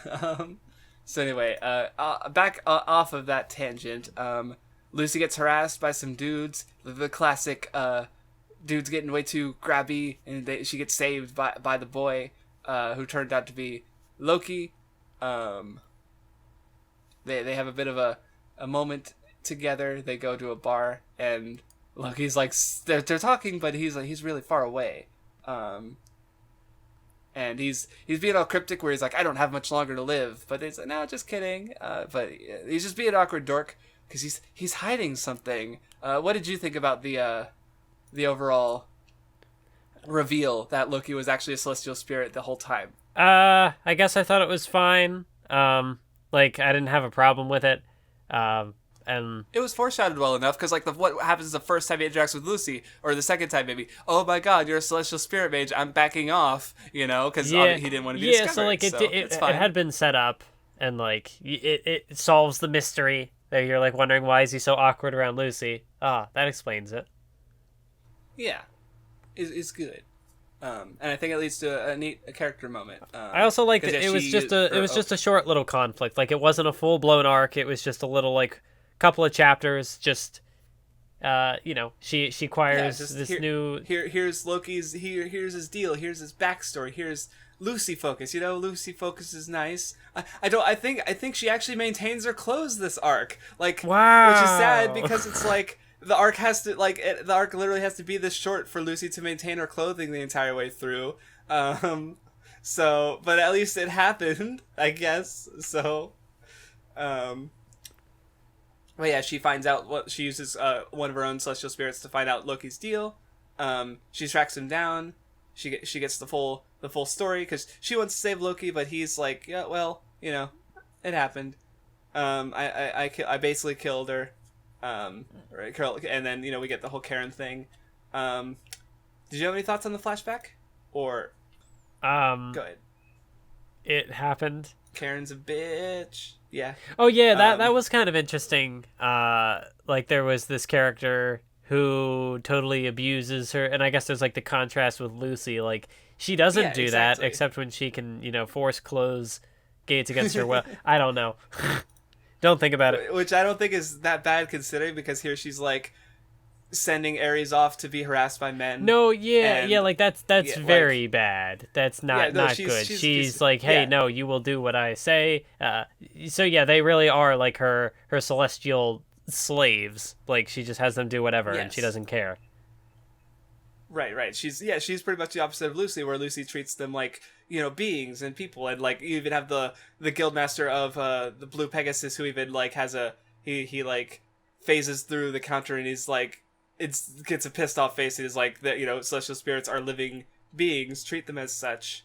And yeah, well, it's also not only that, but Karen is also the opposite of Luffy in how she relies on his spirits, because like Lucy's trying to be stronger herself. She's trying to fight alongside her spirits, and she beat Sherry by in the end. She she needed Aquarius's help, but she was the one who dealt the final blow. With Everloo, she beat him with a team up attack with Cancer. So it's like, but Karen, it's like, when she was stripped of her spirits, she died. Like she was still like she not only like purely relied on her spirits, but she was like relying on them to the point that, well, she also like assumed that she was like had her own power, even though like again, she was relying on those spirits. So she like went on her own mission, like, I can do a mission, I'm not useless without my spirits, and she fucking died. So she couldn't, she wasn't able to like grow to change to not be able to rely on her spirits. So, and that led to her death, as Loki found out on his own. Because he was stuck in the world because he as a celestial spirit betrayed his master, even though the master was a piece of shit. So yeah, good contrast. And then you get the final moment where the celestial spirit system has all these rules. Loki broke those rules, and Lucy finds that unjust. She disagrees with the system, so you have this sort of like freedom and authority conflict. Not quite freedom, but definitely disagreement with authority again. And the celestial spirit king shows up, and they have a bit of a moment. Lucy summons many of her spirits, not quite all of them, like all the gold keys, I think, and Plu for some reason. He's not a gold key. Did you have any thoughts or it happened. Yep.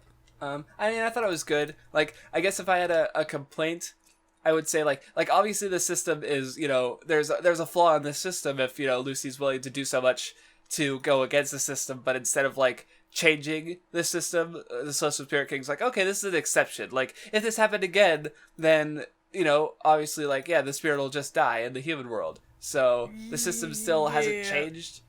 But, at least, something good was able to come of it for, Lucy's actions. So I guess that's just a personal gripe. I guess not a major one, because it's like there's still conflict and resolution, I guess I just wish this specific thing happened, because it's like, if the system, like, especially because, you have, like, Fairy Tail being naturally this challenge to authority. Like, here's Lucy, that's infected her, you could say. She's all caught up with Fairy Tail's, spirit in that way. And here she is, like, she's going to protect her friend. She's going to challenge the fucking Celestial Spirit King, who's, like, this giant fucker who's like really, like the fucking like weather is changing because he's coming to Earth. Like he's a big deal, or the planet Earthland. So it's and she's willing to challenge that for a friend, but it only I guess it doesn't go far enough for me personally, which it wasn't, the story wasn't obligated to in the first place. But yeah, just something I considered. But yeah, that's about the end of the Loki arc. Short, sweet. So, moving on, we got one more arc, for this reading. The team goes out, to do have some fun times, and Urza's having post-traumatic stress disorder flashbacks of being a slave, like immediately setting up the freedom does not exist in this world, like just boom, themes right out of the gate, gotcha. I do see the ruby head at the casino now. Yep. Yep, so there's the reference, because yeah, they're hanging out, they're gonna go to the casino, Juvia's there, stalking, I presume, though she actually confronts the person she's stalking, which is Oh, that's right. She, in some of like the other little one-off chapters, she was in the background just kind of doing stuff. Like there was the one part where Gray was like, I'm hungry. I haven't eaten anything in a while. And she just like zooms by with a bento she made for him. I forgot about that. Yes, when they were building the guild hall. Yeah, that was cute. And then he's just like, I'm not going to eat this. I don't know where it came from. And then she gets all sad. The poor sad girl. Oh yeah, that was the moment that confused me about like why the rain causes, because that was a brief moment of her being sad, but it didn't cause any rain, so I'm just like I don't understand what's supposed to cause it. So you have a point. Yeah. So maybe it wasn't intense enough, or I have no idea. But anyway, it would have been funny though if she just had like a little rain cloud floating over her head. That would be cute. Yeah. Like she's not enormous sad anymore, just tiny sad. I don't know. Just not the big sad, just the little sad. Yeah. Mashima, anyway, we're writing your story for you. Why didn't you take the opportunity? Right? It would be good. So anyway, the characters are messing around in a casino. Then like immediately they start getting fucking hassled by Wally, who's a weird gunman, and Simon Show. Yeah, Show. That was the card shark. But yeah, I also while that attack happened and Gray quote unquote died, I do like how they brought up how later the he's a dark mage, so obviously he'd be able to he wouldn't be affected by his own magic and be able to see in the dark. So like how did he not realize that he hadn't killed Gray? And so like, it was a plot thing that I hadn't considered until they brought it up later, but like cuz obviously he's not that bad a dude. They all think they're justified in that like Urza bombed their ship that they were trying to escape on and has been living outside for a good long while. So yeah, that backstory. But yeah, they're to kidnap her to take her back to Jalal, who we get to see later. Sorry, that name is just like he's such a meme in the community. Or like for reasons. We're not done with Jalal. Did you really think that this was going to be the end? Shit, I guess that's a spoiler, but fuck it, I don't care. But anyway, yeah, the Fairy Tail Guild gets wrecked. Lucy's able to get freed from her bindings, and she gathers the party up again. How did you think going in? Because like obviously there's a twist at the end that Sieg and Jalal were literally the same person. Did you because there's like the flashback bit where we see a younger Jalal, and he obviously looks like Sieg. He's got the eye tattoo, but he's just got a different name. Did you what were you thinking? Were you thinking anything as you were reading? Yeah, I was gonna say my immediate thought, because we had already seen that Sieg wasn't real, that he was like a projection, but like you could have assumed like, oh, he was projecting himself from the council room. Hall, yeah. But then it's like, yes. Oh no, here's this other Sieg. There are two Siegs in Fairy Tail. Oh no. But I mean, yeah, like my first thought was, oh, that Sieg isn't real. They're the same person. But then like as the arc went along and they were still operating like against each other seemingly, I was like, are they not the same person? And then it turned out that they were. Which makes sense. Right. Apparently the anime actually like did a little better, because they mentioned during this arc that Sieg told Urza that like, because Urza, once she saw him, she fucking lost her shit, obviously. But I managed to calm you down with some story about how we're brothers. Apparently the anime did mention the brother thing during their first encounter together, like because she said like, oh yeah, don't tell the council about that, like obviously the Jalal thing. So or presumably. But so apparently the anime like made the twist a little better by bringing up the brother connection. So now you're like, oh, the sea guy has a brother, so that when we find out about Jalal, it's like, oh, it's the brother. And then they're in conflict with each other, but then no, so the twist actually has a bit more weight to it when it happens, where it's, you were obviously like doubting it because like they're not acting like they're the same person, which was, the point. So, but well, I mean, because there was the setup better beforehand too, like you had said, when Right. she saw Sieg the first time. So there was enough reason to be like, oh, okay, so they're the same person. Yeah, right. But so I do like how the anime tweaked it a little bit to make it a bit more vague, as to the truth, where so it's fine. But anyway, as the tower arc goes, Sieg in the council, he explains, oh, the R system, it's forbidden magic. It breaks the laws of, nature. Which again is kind of weird. Going back to my comments back in the Phantom Lord, where I thought magic was nature fairy tale. Didn't Makarov say something like that? But also magic can break nature. I don't know. The R system never got used, and nor was it intended to be used in the first place, because apparently Zareth is still alive according to Altair. Jalal was just the puppet. Altair was secretly manipulating him. Big twisties. Oh boy, mind control. I bet that'll be fun later. Oh man. By the way, the group Juvia included goes out to chase Urza. Got to rescue the friend. Oh, that's right. There was another little moment. Because Mashima just can't stop. There was the moment where the cat girl had her powers and she could like bind people up. And so there's a part where Lucy is like bound up and being like choked by this, her bindings because it's like constricting. But then like the guy who's like trying to cut her out from the cart is like, hey, can you stop making those sexy sounds? It's like, Mashima, she's like dying. Now is not the time. There's a time and a place for that. Yeah, that was a little. I noticed that too. That was a bit odd. Like I said, they just add up. These little things, they just add up. It's absolutely fair to be displeased with those, because it gets a little annoying for sure. Because like later on, what happens during Juvia and Lucy's fight? Lucy gets her clothes ripped off by the antagonist who's mind controlling an ally of Lucy's, like literally just a Sherry thing again. And I'm like, okay, this didn't need to happen, but it did. But yeah, we get a brief flashback with like, Showa came up with this plan, or Jalal, it was me, I came up with the plan, but then, oh no, it was actually Urza, wasn't it? And they're all like trying to protect each other. They're good kid friends, but they're all slaves, and it sucks. Slavery's bad.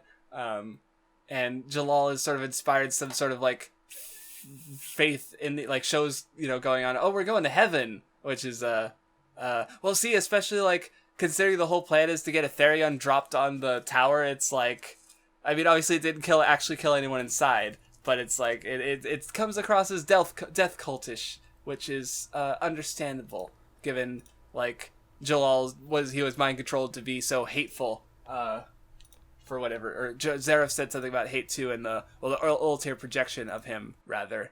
But yeah, Urza frees herself. But yeah, the council's still doing their thing. They're arguing. The guild manages to break in.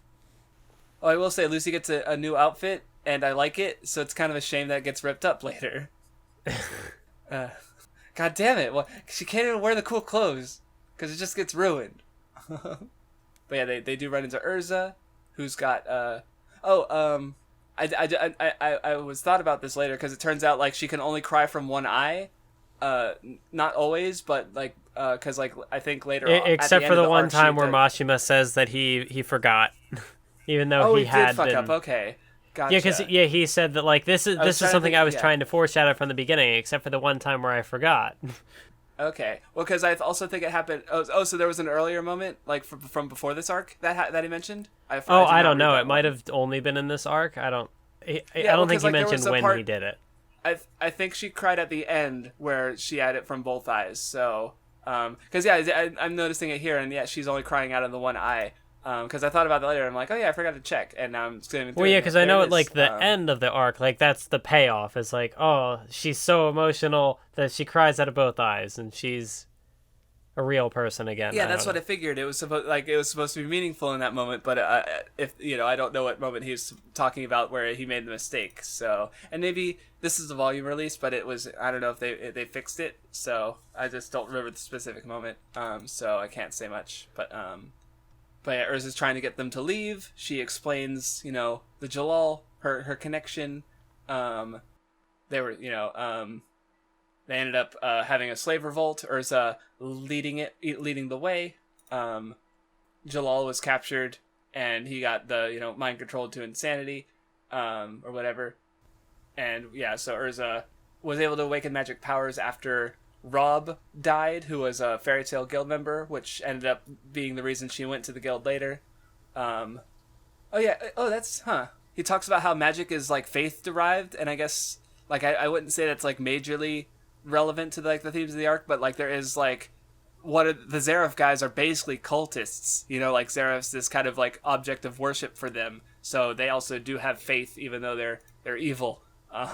So that was just and yeah, Urza awakens her own magic, like weapon magic, of course, even she's like telekinetically throwing weapons around. No, she does do that with her the first armor she used in the Lullaby arc, the Tatiana armor, I think, or I don't know if it's I don't know what the armor's called, but that was when she was called by her nickname, because she had like the 10 swords floating around. So she does do that later. I forgot. See, it's weird because like Urza's like really strong, but her magic is like equipment based. So like I guess maybe her magic power also affects her physical strength somehow. I don't know. I'm not gonna think about it. I'm not supposed to. But yeah, she rescues Jalal, who's decided that he's found his true freedom in this like horrible tower, and like I guess he sees Zareth's path as freedom, even though as it mentioned later, he's ironically being controlled, and thus not very free at all. But yeah, it doesn't turn out well. Urza's sort of like forced to go, and Jalal spins a story for her friends about how she betrayed them, and of course she wants to deal with Jalal herself, so she's trying to get the Fairy Tail guys out. Oh, there's like an extra chapter where like Natsu invites Lucy somewhere, and she's like, she assumes it's a fucking date, and I don't know, that happened. She's a goof. Yeah, I guess it was like a fun little side story. Yeah. But yeah, Sho overhears the story. He doesn't know what to believe anymore because he was being controlled by Jalal, and now that he has a choice, he's confused. Simon apparently was always working. He always knew that something was off. So he was helping for, like I mentioned it before, he helped Gray out, which was like, so that happened. See, it's just things happening. Again, setup for the fighting. I'm trying to remember. I don't remember if I have much to say about some of the fights, but yeah, we'll get there. There's like a goofy standoff with Wally and Miliana and Happy and Natsu, and that happens. What about the weird hat scaling? Natsu had the hat on for a while because he couldn't get it off, but Wally has the bigger head, but he gets it off instantly when he gets the hat on. It doesn't make sense. The hat trap scaling it doesn't make sense, Mathwiz. I don't know. I'm sorry. I'm trying to think of something to talk about. But yeah, Jalal brings out his assassins to go do the fighting. But yeah, Simon gets wrecked by Fukuro. Natsu gets eaten by Fukuro. That happens. But I guess the first one that actually fight that happens is Lucy and Juvia versus the rocker dude. I did like how in the afterward Mashima had said that he came up with Trinity Raven at the last moment. Like they weren't originally supposed to be the people that the Fairy Tail guys fight. Oh, so maybe it was originally supposed to be like Ursa's gang of friends, but then they turned out to be allies as he like came up with ideas. Yeah, because like he said he did the backstory, and then he felt bad for them, and he was like, well, just having them get defeated won't resolve their conflict. So then he changed the direction of the arc, which I thought was fine, like how it actually turned out. So, but yeah, and even how he like, because there was like the one guy who was like talking with Jalal, and then he turns into the rocker dude. So it's like I don't know exactly how the planning turned out. But, like, it worked out well. Like, he was there before Trinity Raven actually showed up, so it's not like they came out randomly. Yeah. So it worked out. Because see, I guess like people like I've seen like Best Guy Ever value like planning a lot. Like he did a video recently. I have not watched it, so grain of salt secondhand, about hockey in One Piece, and like one thing he talked about for like whether it was planned from the beginning or not, which to be honest I don't think matters at all. Like I don't think it really like but I guess like the idea that the story was more deliberately constructed is quote unquote better, when I think if you've written a story you'll know that like being able to like just be consistent when you need to, and like because I my best ideas happen partway through writing with my stuff. Like a story doesn't come out fully formed, you have to write it first. So, and especially when you're writing a series for 10 20 years, however long it ends up being. So basically like the fact that he didn't plan, like the fact that Mashima doesn't plan everything, like that's not a detriment to the story. It's if what happens in the story works with itself or not, in its own context. So yeah, just specifying my stance on that. Yeah, because like I do find that a lot of the, at least as far as like the long running shonen stories go, like a lot of the good authors are like I think one of like the best traits to have is like be good at leaving things open ended so you can expand on it later. Yes. Right, like obviously the comparison is like Dragon Ball. Toriyama's like, oh yeah, Master Roshi, he's the strongest person in the world, but this is something where it's like, Oda, Whitebeard is the strongest person in the world, and like you could see like the difference in like when these characters were introduced, when these characters actually like became relevant and fought, when these characters, if like Whitebeard's has he been surpassed, we don't know because we haven't seen him judged against enough like he's dead, so it doesn't matter. Like yeah, it's just like and yeah, the fuck was that? Scared the shit. Oh, I know what it was. Fuck, that was my laundry. I'll have to remove that from the audio.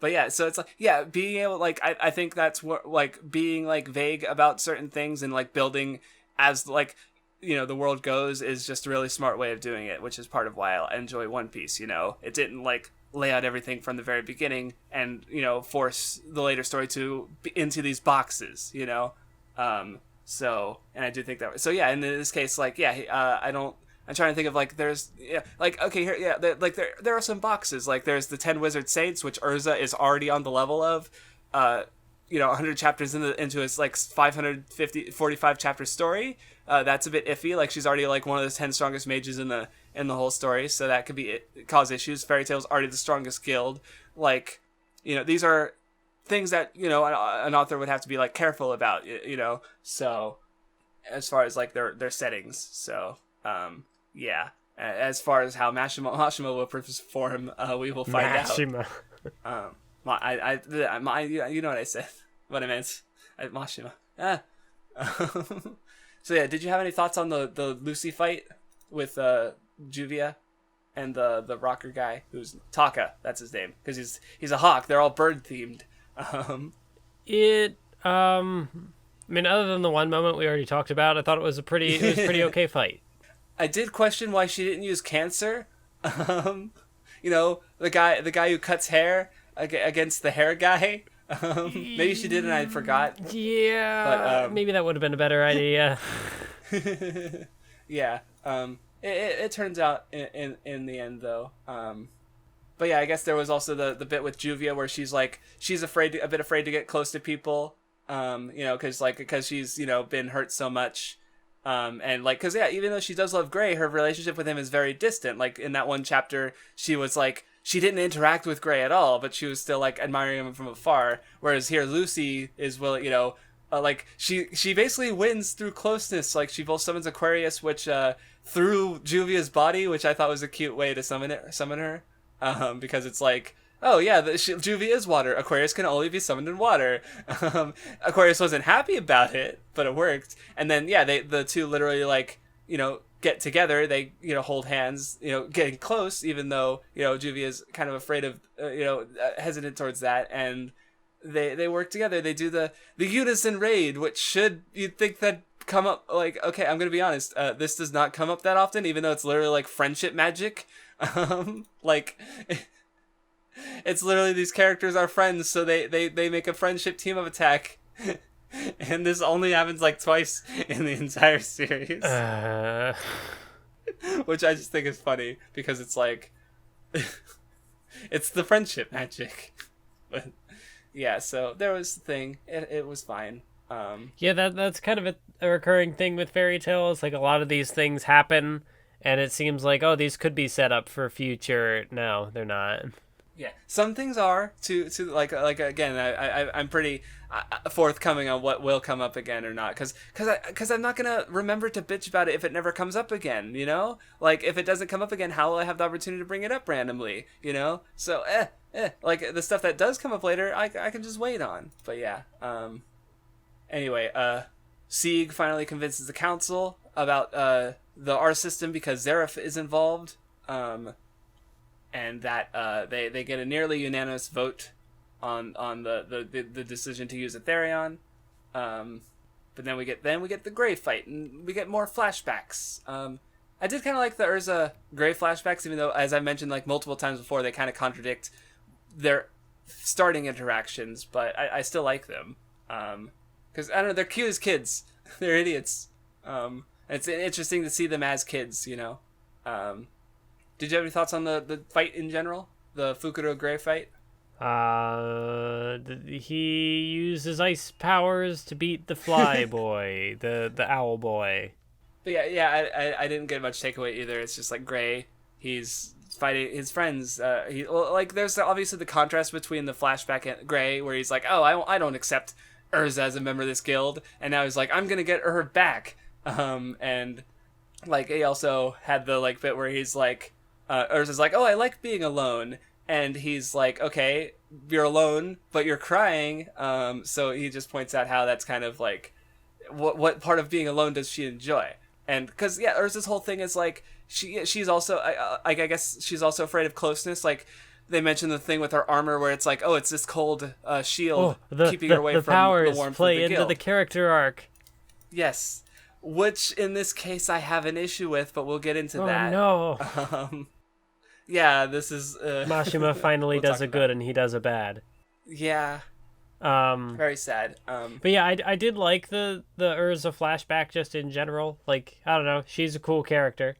Got a cool story. And learning more about her is nice. Well, see, oh, that's right, I did have a realization, because it's like, remember how she was so, like, obsessed with rules and stuff? You know, so obsessed with, you know, order and control, after a life of being a slave and, you know, basically being forced to do things. So I thought that was kind of neat to notice. Like, I'm not sure if I have anything that's majorly meaningful to say about it, but it's like, I guess it makes sense for her to want, like, some sort of order or control in her life after having none as a slave. So, yeah, that was neat. Oh, and now we get into the real Urza shit, because she gets to fight Ikaruga the Dove, who's kind of doing like the Sherry thing where she's like, is that gonna be it? The Sherry thing? Where we had the Obito thing, and then we had Kubo's, I remember what it was for Kubo, but now we have, with Mashima, it's the Sherry thing where, because Sherry reduced, you know, Lucy's powers to 0, and now, Ikaruga kind of does that with, Urza. She, like, Urza's whole thing is her armor, and, nope, no armor, no cold shield for you, so it's like, yeah, she's not able to do, like, she even pulls out like the special, no one has faced this armor and stood up again, purgatory, and then no, gets just wrecked. But yeah, she and she does pull off a victory. What did you think of the fight? Or, because, I mean, I already mentioned the line of, oh, you know, the cold armor was just separating me, and so yeah, of course she wins by not having armor, you know, like, because she was also being like Lucy and kind of relying on it. So, you know, and then she's able to win through relying on herself and thinking warmth and friendship and gotta have the friendship punch / whatever. So, did you have any thoughts on the fight? Sorry. I mean, it was a fight. It was fine. It was good. There it is, the Mathwiz catchphrase. So, to preemptively complain about the issue I have with the armor symbolism. So, like, okay, because, yeah, I do love the power symbolism. Except I think there's the issue with how it was framed in this like fight and this arc is it framed Urza putting on armor as a negative. And what happens at the end of the arc is she puts on armor to send a farewell to Sho and everyone, right?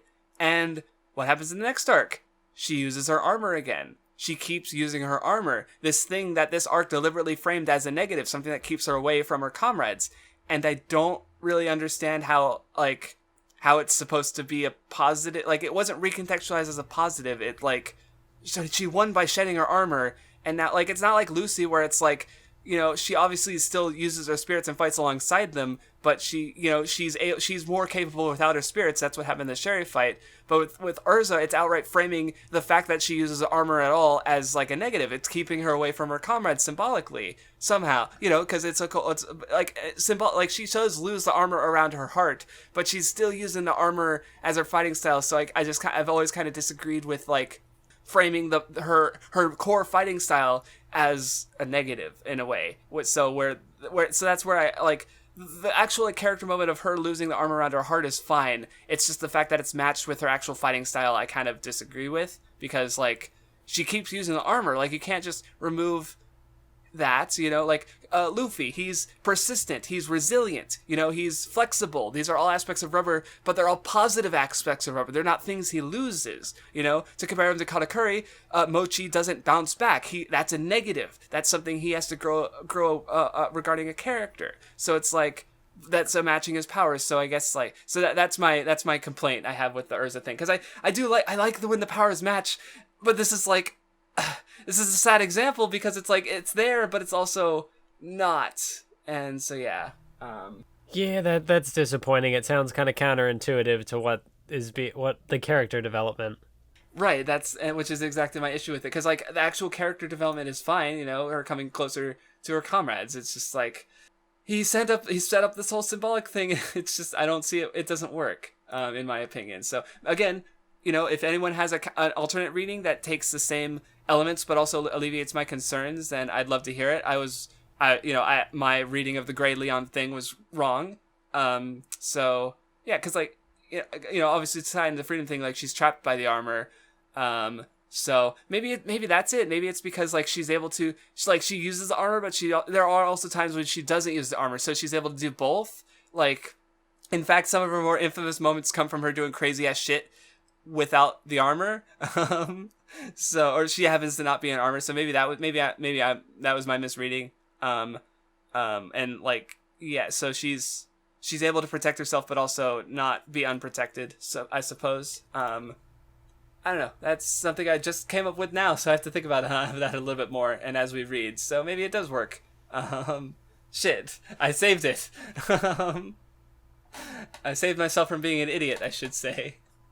Oh, okay. I just thought of something, because it's like, but yeah. So Urza finally meets Jalal. She's gonna fight him. She's gonna, because she wants to. But it's like Natsu's like, Urza can beat him. You know, she's strong. She's Urza. Of course she can. But like, as Simon says, Urza, you know, Jalal was a friend, and Urza wants to save Jalal, and so like, I guess you could say she's.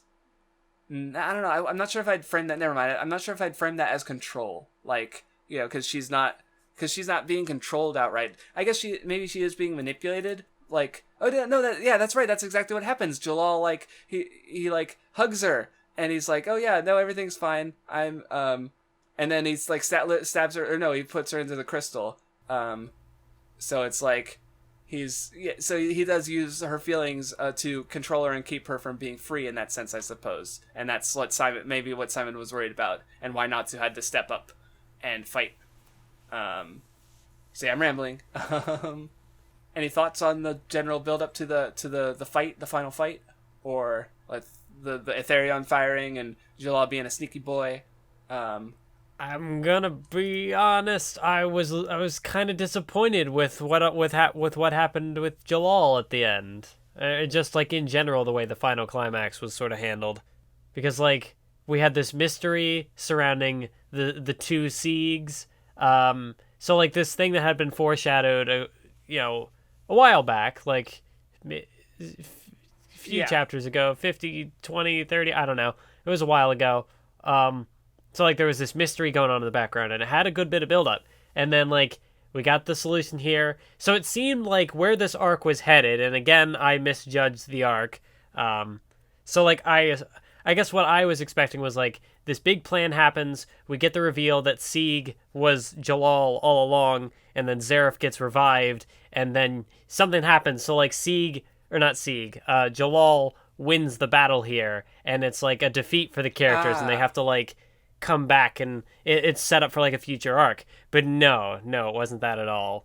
Yeah, it's more like a defeat for Jalal because it turns out he was being manipulated. Like, and yeah, I guess I can understand the frustration because it's like, yeah, nothing happens. Zareth, like, wasn't able to be revived in the first place. Like, the whole thing was just a scheme by Ultir and whoever her boss is to get a key to the seal, which to me personally is an infamous little plot device I will get to talk about later. The keys. I'm sorry. But anyway, but yeah, the reveal happens. Ultir just, like, destroys the council building just because we win. Fuck y'all. Wait, Urza fights Jalal. It doesn't work out. Natsu comes to save the day. He has his fight. I don't think, like, Natsu basically says it where he's like, he points out that Jalal isn't free, and he maybe try Fairy Tail's freedom or something like that, and he eats he eats Aetherion, even though he's not supposed to, because he's a fire dragon slayer, but he eats magic that technically has fire in it, but it's also everything, and it works. I mean, it, like, leaves him weak after the fact, but it happens. So, oh, and I guess, like, yeah, the thing with Jalal is, like, he keeps talking about true freedom, but he can only achieve it as by by sacrificing everyone else's freedom. So, yeah, that happens. I think another thing that might be, like, kind of a letdown with this climax is the reveal that Jalal was actually, like, mind controlled by Zareth. And, like, there are some actions that he takes which seem like he kind of, like, has autonomy over it, like when he's talking with, like, Urza, but then he has, like, the sinister look on his face, and it's like, but I guess it was all Zareth, probably, maybe, I don't know, but it's like, it's possible that we know nothing about the true Jalal at this point, except, like, the backstory Jalal. Yeah, and right, because he was a nice boy, then he stopped being a nice boy. We don't know. I don't know what you can really get for a character arc out of that. So, because I mean, like, they say it at the end, like, Jalal's probably not dead. So yeah, and I can attest there will be more Jalal. Well, because, like, I will say that, like, because I said that Sieg was, like, one of my least favorite characters before rereading Rave. Like, now it's like, what, he's just whatever. Because, like, so, yeah, Jalal I've never disliked as much, like, I guess, but I definitely have had some negative thoughts on him in general, so, like I said, we'll see how it goes and how I feel. Oh, I guess there's also, like, a bit about sacrifice, because, like, Simon sacrifices himself to try and save Urza and Natsu, which Sieg says, like, that didn't do anything, and that makes Natsu, Dragon Force, from the Aetherion, and I guess also later you have Urza trying to sacrifice herself, but doesn't work out. So again, we're in a situation where I just haven't thought about it enough to say what Mashima is trying to do with the idea of sacrifice here, just like Rave. But I'll try and keep it in mind in general. Because I guess he's pushing against it, like, don't do it, because, like, Natsu, he eats Aetherion, which does hurt his body, but obviously he's not really at risk of death, where Urza sacrifices herself to try and stop Aetherion and redirect it, or the exploding R system, and redirect it, but then she has the whole funeral bit, and she kind of regrets it. She's like, oh, I've hurt all these people who, miss me. So she kind of regrets her sacrifice, and Simon kind of died for nothing, more or less. So maybe that's what, maybe he's just say, like, don't. I don't know.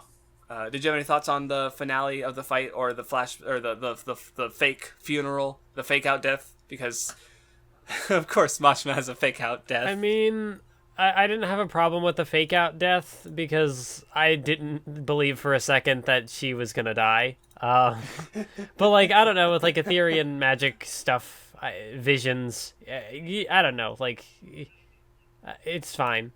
Almost done with the arc. Something. It's not about dying for your friends. It's about living for your friends. Yeah. But yeah, Urza, she cries. Everyone's there. Everyone's cool. Oh, we get one of those. You know how I love from One Piece the in between arc build up stuff, because we got that with Zeref for sure. Or with Ultier rather, and talking with whoever her boss is about Zeref. But we also get the scene with Igneel. What did you think about that? And Grandini, the ball of light who is talking to him. Igneel exists. He is alive. Yes. We will learn one day meet more the Dragon Dad. eventually. Yeah.